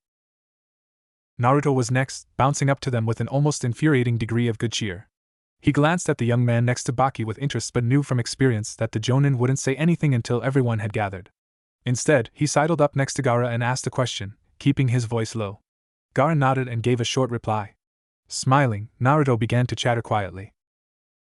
To Baki's surprise, Gaara occasionally put a few words in as well, instead of ignoring Naruto or just passively listening. The sun had begun to peek over the horizon when Kankuro finally ran up to them, trying to pull his black hood on straight. "Sorry about that," he panted for a moment. "I was making some final adjustments to Karasu, and the black pepper poison took longer to set than I thought." "Make sure it doesn't happen again in the future," Baki told him sternly. "It's unprofessional, but more than that, a mission can be ruined by only a minute wasted." Kankuro fidgeted under Baki's gaze, ducking his head in a proper show of remorse. In wartime, that sort of mistake could be very serious, but even if he was older than the other two, Kankuro was still a genin brat who grew up in peacetime and the actual transgression was very minor. Nodding, Baki turned away and gestured to the young man hovering nervously nearby. "This," Baki said, "is our client Karasher. He works at a curry shop located in the Land of Rivers, near Katabami Gold Mine. He traveled to our village alone to inform us of the situation. Although he and the other locals do not have the funds to cover a B-rank mission, it has been decided to accept this mission and take Kurasuki Raiga's bounty as the payment." Kankuro looked him over critically, while Naruto waved with a smile and Gaara barely spared a glance. The overall lukewarm reception didn't seem to do much for Karashi's confidence. He cowered away, hunching nervously. "A curry shop, huh?" Naruto said, rubbing his chin in thought. "We should go there after the mission." Scowling irritably, Kankuro elbowed him in the side. "Forget about that. I wanted to ask before, but why did you come all the way out here? Doesn't Land of Rivers have its own ninja village?" "The government in the Land of Rivers is weak," Baki said. "The Land of Rivers was created after the Second Shinobi War, to serve as a buffer between Sand and Leaf, two of the 5 great hidden villages. Their ninja village, Hidden Valley, is weak too. I doubt they have anyone on Kurasuki Raiga's level." Kankuro snorted, while Naruto nodded along. "Mom and I were there for a while," he said. "She wanted to try to look for other survivors of her clan, but we couldn't find anyone." Shaking away his strange mood, Naruto turned back to Karasher instead. "Why did you decide to come to Hidden Sand?" he asked the young man. "It's because you've heard how awesome we are, right?" Karasher ducked his head, as if trying to hide behind his long pale brown bangs.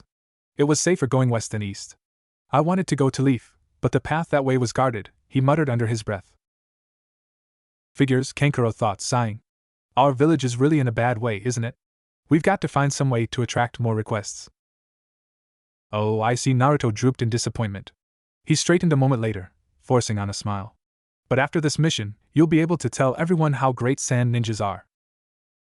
TCH, Karasher clicked his tongue, surprisingly bad-tempered for the sort of cowardly weakling he appeared to be. Don't take this so lightly. He's a monster. Kankuro sneered a little, but Baki cut him off. He's right. If you take this mission lightly, you'll die, he told the Genin. This opponent is on an entirely different level than anyone you've faced.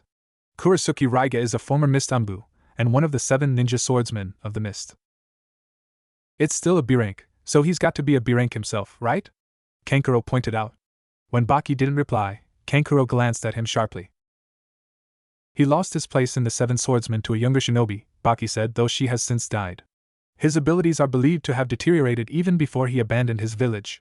His current rank is unknown, but judging by our client's descriptions, the mission was judged to be a B rank. I suppose he might really past his prime or whatever, Kankuro thought dubiously, making a face. But are we seriously just going in like that? The 7 swordsmen are supposed to be some of Hidden Mist's best, all of them A ranks.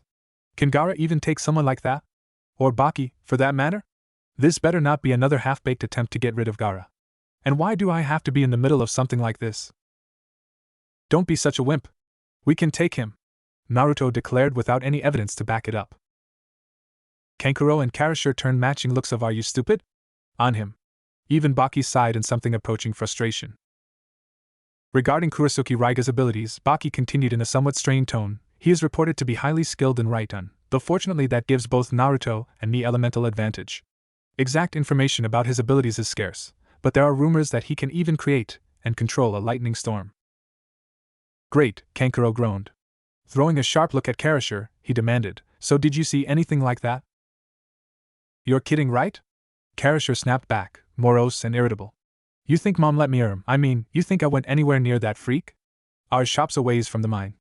That's how I was able to sneak away. I only heard about what's been going on from the miners. He paused, swallowing heavily with a scared, uneasy expression. Raiga came about 2 months ago, with a gang he calls his Kurasuke family. He took over the town, and he started holding funerals for anyone who got him mad or anything. Holding funerals? Naruto repeated, squinting his eyes in confusion. Karasher scowled, miserable and angry. That's what he calls it when he kills them, he snapped. Anyone who gets him mad or breaks one of his stupid rules, it's creepy.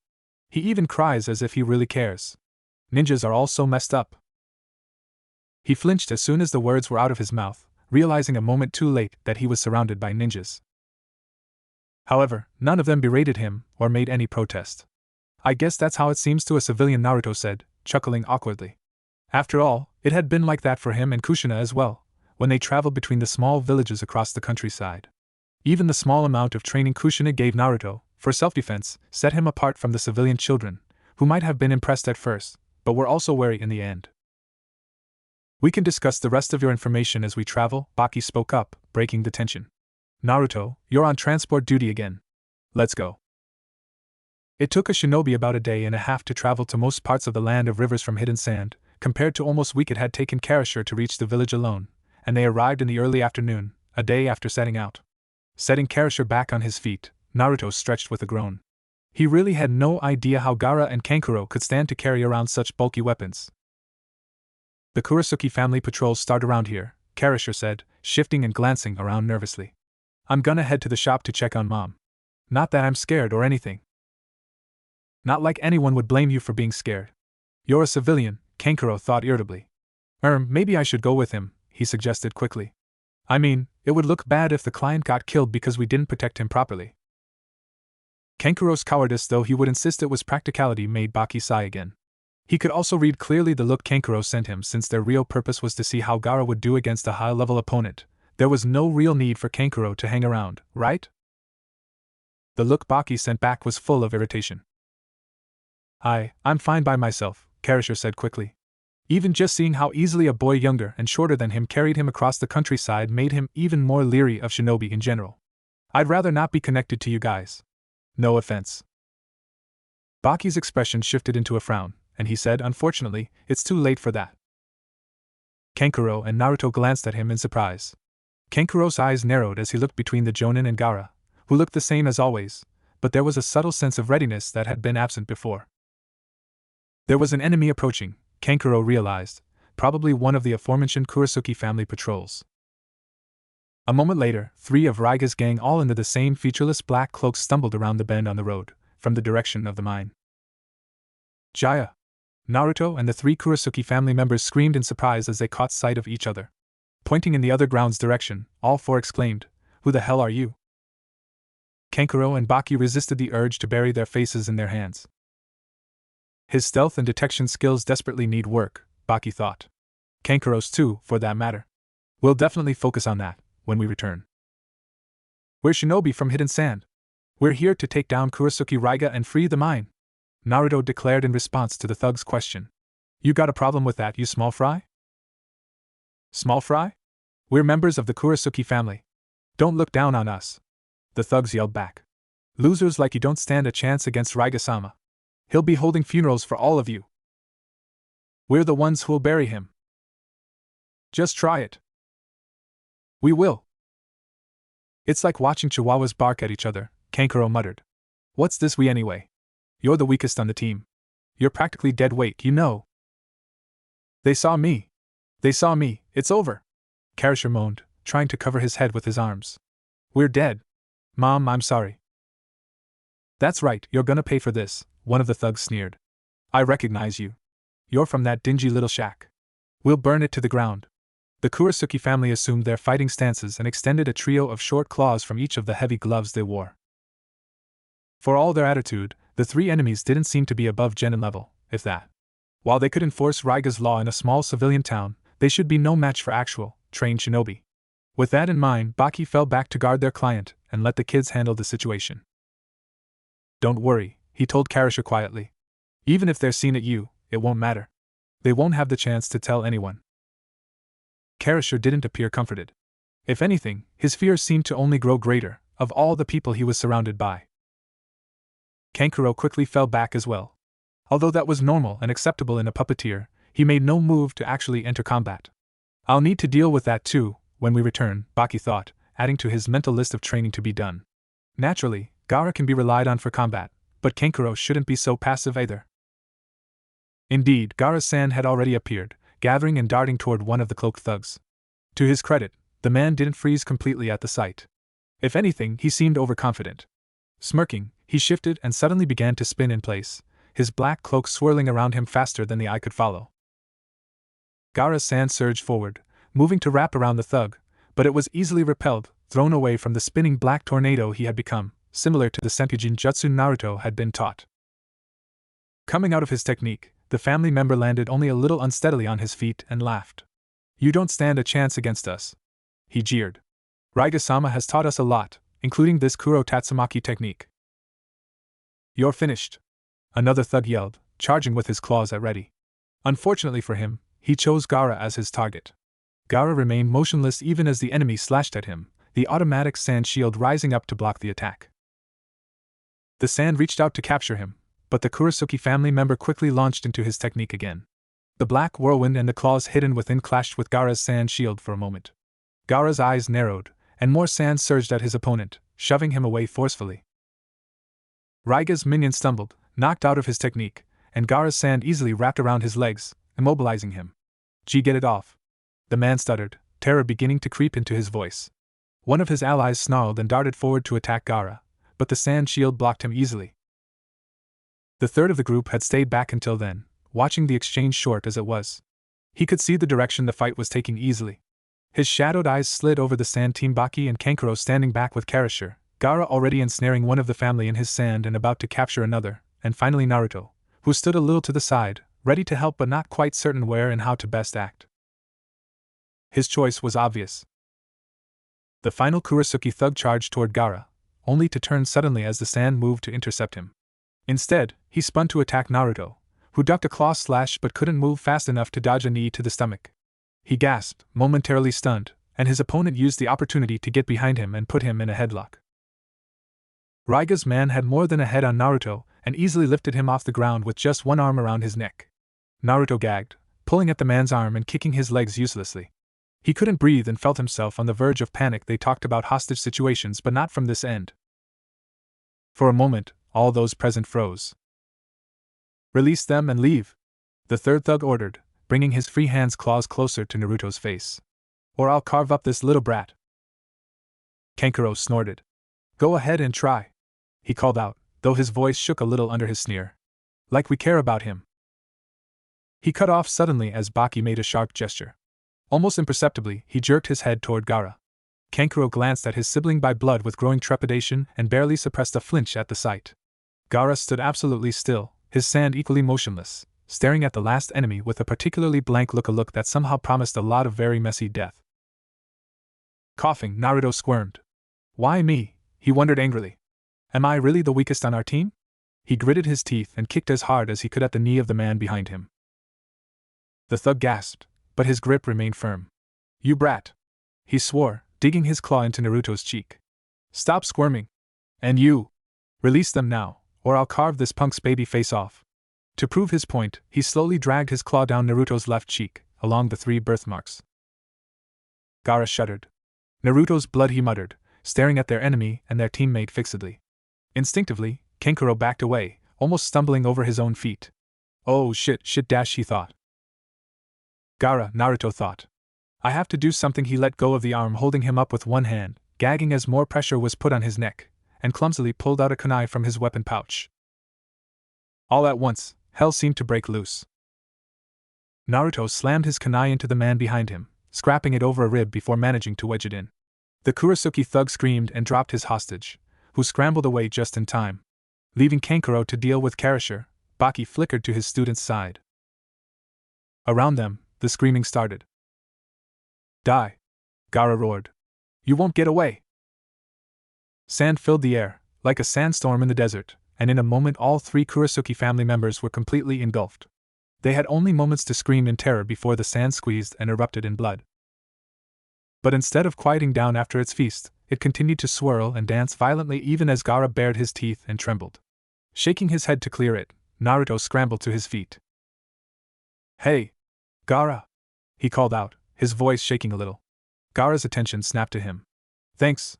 You really saved me! Naruto forced a grin, a little strained around the edges as he tried to away the blood on his cheek with one hand. It's just a scratch. It'll heal up in no time.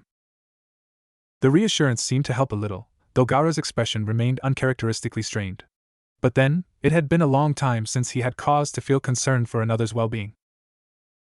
Trying not to let his discomfort show, Naruto gave Gaara a lopsided smile and beckoned him closer with one hand. Thanks for that, Gaara, he said again, as Gaara slowly moved to stand next to him. Reaching out, Naruto firmly took Gaara's hand in his own, as if to hold him in place.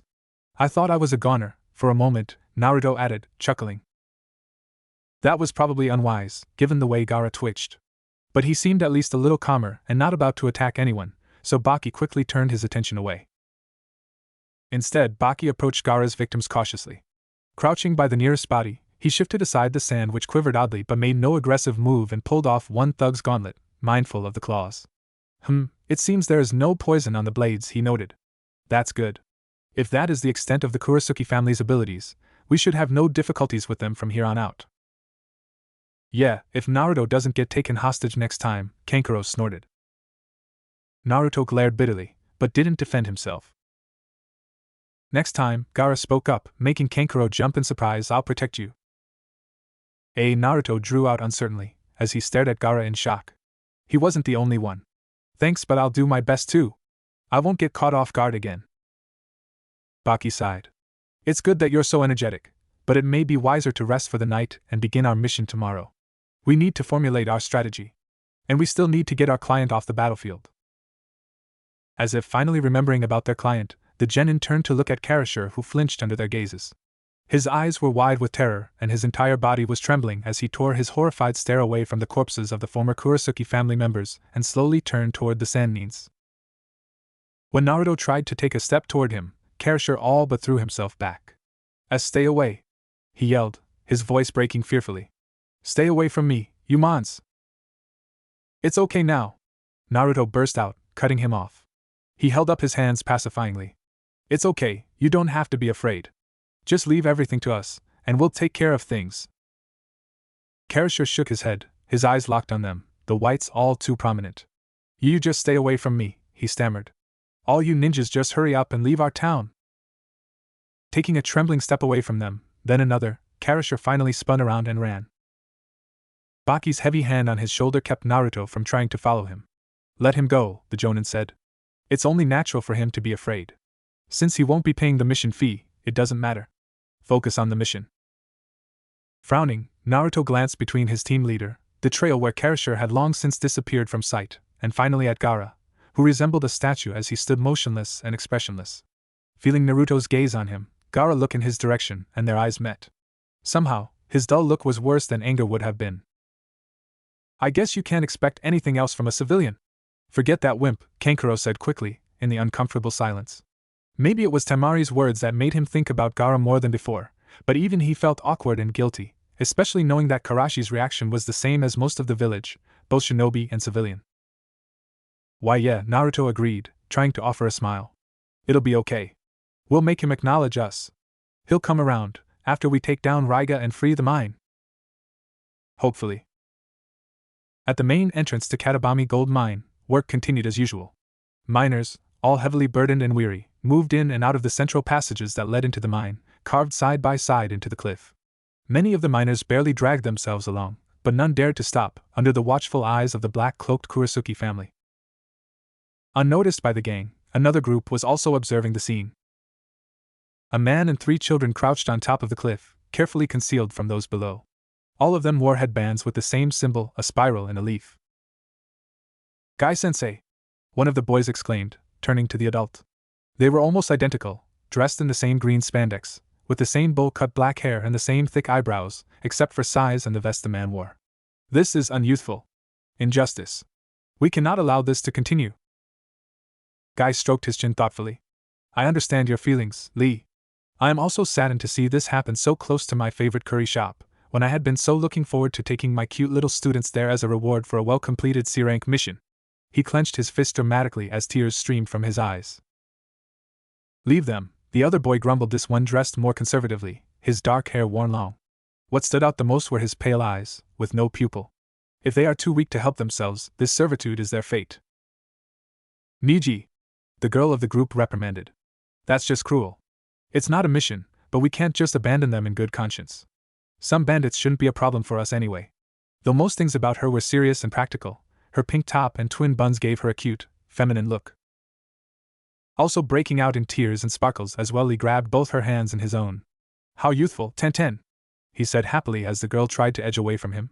The teacher looked at them fondly while Niji turned away in disgust. However, all 4 quickly stopped fooling around as the sounds of a commotion below reached them. An old miner, gray and balding, had stumbled and dropped his load of rocks. The black-cloaked overseers quickly converged on him.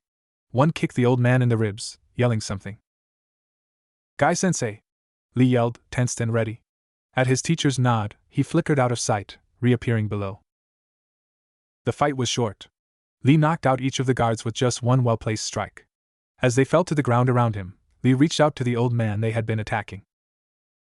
You're safe now, he proclaimed with a blinding smile. But instead of being reassured, the old man scrambled away and gripped his head in horror. What have you done? He wailed. He turned to Lee desperately. Knock me out too, please. If they find out I was the only one not hurt. The rest of Lee's team appeared behind him, watching the scene with confusion. Suddenly, the old man started hitting himself, whimpering under each blow. Lee quickly restrained him, looking horrified as the miner quivered. He'll kill me. He'll hold a funeral for me. The old man whimpered. Raiga-sama will punish me for this. Lee shook his head furiously. No! I won't allow it. I'll definitely stop this, on my honor as a Leaf Shinobi. All right, my lovely students, let's hear your report, Guy proclaimed, posing in a way that accentuated every spandex-clad curve of his body. Equally green and spandex-clad, Lee saluted enthusiastically. Yash, Guy-sensei. He pulled out a small black notebook and began to read off his notes.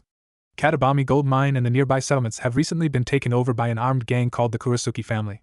They are led by Kurasuki Raiga, reportedly a shinobi.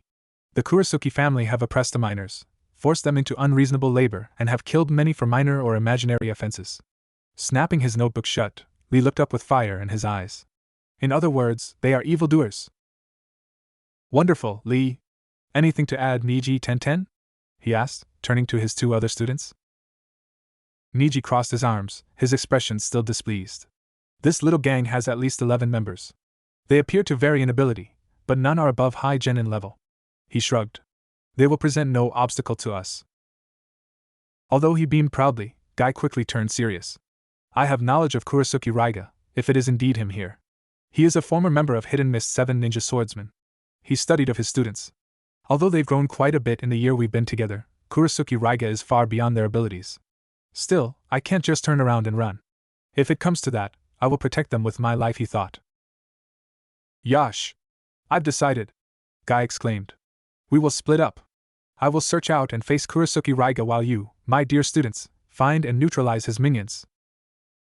All of them nodded sharply before flickering out of sight. Naruto was sulking. When they returned to Katabami Gold Mine, they had run into another Kurasuke family patrol, but despite his desire to prove himself more than a dead weight, Naruto found himself relegated to the sidelines, even more than on their usual missions. Gaara had not even given their opponents a chance to speak before attacking swiftly and efficiently. He didn't even draw out his kills like usual. Gaara's a lot more, driven today, Naruto noted, standing well away from the massacre in progress. Kankuro grunted. Driven. That's one way to put it, he mumbled. Vengefully obsessive is more like it, he thought. Even when he's feeding the demon, he always takes his time. Now he just wants them dead.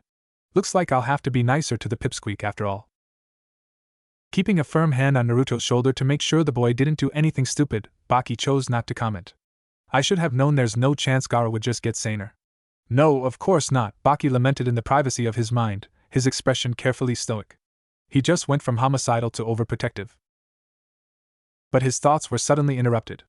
Baki's grip tightened and he turned to glance sharply to one side. That was the only warning they had before a green whirlwind burst onto the battlefield, disrupting Gaara's sand and separating him from his victim, the last of the patrol. Stop right there! A young voice proclaimed, and the whirlwind resolved itself into a boy in all green spandex. He extended one hand, palm up, and stood at ready in a unique fighting stance. I can't allow this sort of senseless slaughter, he told Gaara seriously. Baki's hand tightened on Naruto's shoulder, just in case, as his eyes darted to the symbol on the boy's waistband. This is none of your concern, Leaf Nin, the Jonin barked. We're on a mission. Don't interfere with the business of an ally nation. Lee! The boy's teammates appeared behind him. Both looked disgruntled, but both also carefully avoided looking at the remains of the Kurasuke family. Lee, don't just go charging in like that, the girl, Tenten, scolded. Hidden Sand is our ally, and they're also, dealing with the Kurasuke family. The third Leaf Nin, Niji, crossed his arms.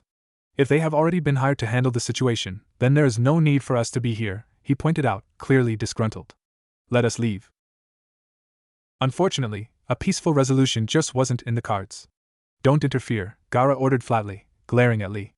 With a horrible crunching sound, his sand finished off the last of the Kurasuke family patrol and gathered threateningly around the Leaf Genin. Lee's head snapped back to look at the body of the thug, his eyes widening a little, before turning back to Gaara with a glare. That's too cruel, he declared. That man was no longer able to fight. I can't allow you act in such an unyouthful manner. Then you're my enemy, Gaara declared, his eyes narrowing. Showing speed more suitable to a Chunin, or even a new Jonin, Lee dodged the sand that surged to attack him. Gaara! Naruto yelled, running up to his friend's side. The timing couldn't have been worse. Going on the offensive, Lee appeared behind Gaara, ready to land a devastating spin kick which put Naruto between them. Momentarily surprised, Lee aborted his attack. That was the opening Gaara needed to land a solid hit. Before Lee's feet touched the ground, a wave of sand slammed him into a large rock. His teammates burst into action, Tenten launching a barrage of shuriken, Niji dropping into a fighting stance. Byakugan, he thought, the veins around his pale eyes bulging. The shuriken hit Gaara's sand shield harmlessly, but they distracted him long enough for Niji to shunch into Lee's side. His hand struck the sand, engulfing Lee impossibly quickly, sending small pulses of chakra through it, disrupting it and making it fall away. Grabbing him by the arm, Niji pulled Lee up and away from Gaara. Let's retreat, he called out to Tenten. That man's chakra coils are very well developed. He's probably a Jonin, and this guy, there's something unnatural about him. It would be best to regroup with Guy-sensei. They think Gaara's going to let them run? Kankuro wondered, trying to edge away discreetly. Leaf Nin really are stupid. Kankuro, Baki said quietly, pulling him out of his thoughts, Did you bring any sedatives? No. I didn't think we need them on this kind of mission, Kankuro answered automatically. Then use something you have an antidote for, something mild and relatively slow acting, but potent enough to disable them, Baki instructed. Seeing Kankuro's look, he scowled. We can't afford to let Gaara kill them, but they could cause too many complications if we leave them to run around, not to mention their Jonin teacher. Quickly! Meanwhile, more sand had gathered threateningly around the Leaf Shinobi, blocking off their escape. Gaara, look, they're leaving anyway, Naruto tried to reason. Just let them go. They're not enemies. Unfortunately, Lee was trying to argue in the opposite direction. Niji, Tenten, retreating now would be a sign of weak resolve. This person is obviously an enemy. He killed those men ruthlessly and attacked us. Lee, shut up. Tenten hissed in response. I swore to help the miners here, Lee insisted. This person could be a serious threat to them. He's from sand, not mist, Tenten replied. Not that Sannin have the greatest reputation either, she thought. But he won't kill everyone indiscriminately, probably. With impressive agility, the three Leaf Shinobi dodged several attacks from Gaara, trying to simultaneously look for an opening. Distracted, only Niji noticed Kankuro's Karasa activate and move to intercept them. Even he didn't have enough time dodge as all three were engulfed in a cloud of green smoke. Coughing, they dropped to their knees and finally collapsed completely. Kankuro manipulated Karasa back to his side and looked unhappily at Baki. We've got 4 hours, he said grumpily. 6 if we give them each a half dose of the antidote in about 3 hours. Sensei! Naruto called out, his voice mostly sounding whiny, but with a definite edge of panic underneath. He and Gaara had settled into a staring contest, which Naruto was bound to lose. Gaara! We can't kill allies. Leave them! Baki barked. Although Gaara gave him a glare that promised death, his sand retreated, leaving the three Leaf Shinobi still alive, if breathing heavily and starting to sweat unnaturally. So what do we do now? Kankuro wondered. Do you think their teacher went after Kurasuke? Baki looked up at the sky. Not too far away, heavy storm clouds were gathering, unnaturally appearing in a mostly clear sky. Probably, he said. We'll have to split up. Someone will need to stay with these three while Gaara goes after Raiga. If the Leaf Nin kills him first, we won't get the bounty on his head. Kankuro crossed his arms. I'm not staying with them alone. The whole point of this mission is for Gaara to face Raiga. So he has to go. He can't go alone, since someone will need to negotiate with the Leaf Jonin. I need to go with him. Naruto or Kankuro won't be able to do it, Baki thought, his mind racing. But someone needs to stay with these three too, and whoever stays needs to be able to deal with the Kurasuke family suddenly showing up. He paused, studying the three-leaf genin. We can't just leave them. They're valuable bargaining chips against their Jonin teacher. Baki sighed. We'll have to take them with us, he decided aloud. Kankuro groaned. Tie them up. Karasa will carry 2, and Naruto will take the 3rd. You two stay back. Gaara and I will deal with any threats. Shit! What the hell? This loser's got weights on him that are heavier than he is. Despite the minor complications, they moved out quickly. Baki took the lead toward the mountain, while Kankuro brought up in the back, still grumbling about the misuse of his poor puppet. Naruto fell in step with Gaara, adjusting the green-clad Leaf Nin over his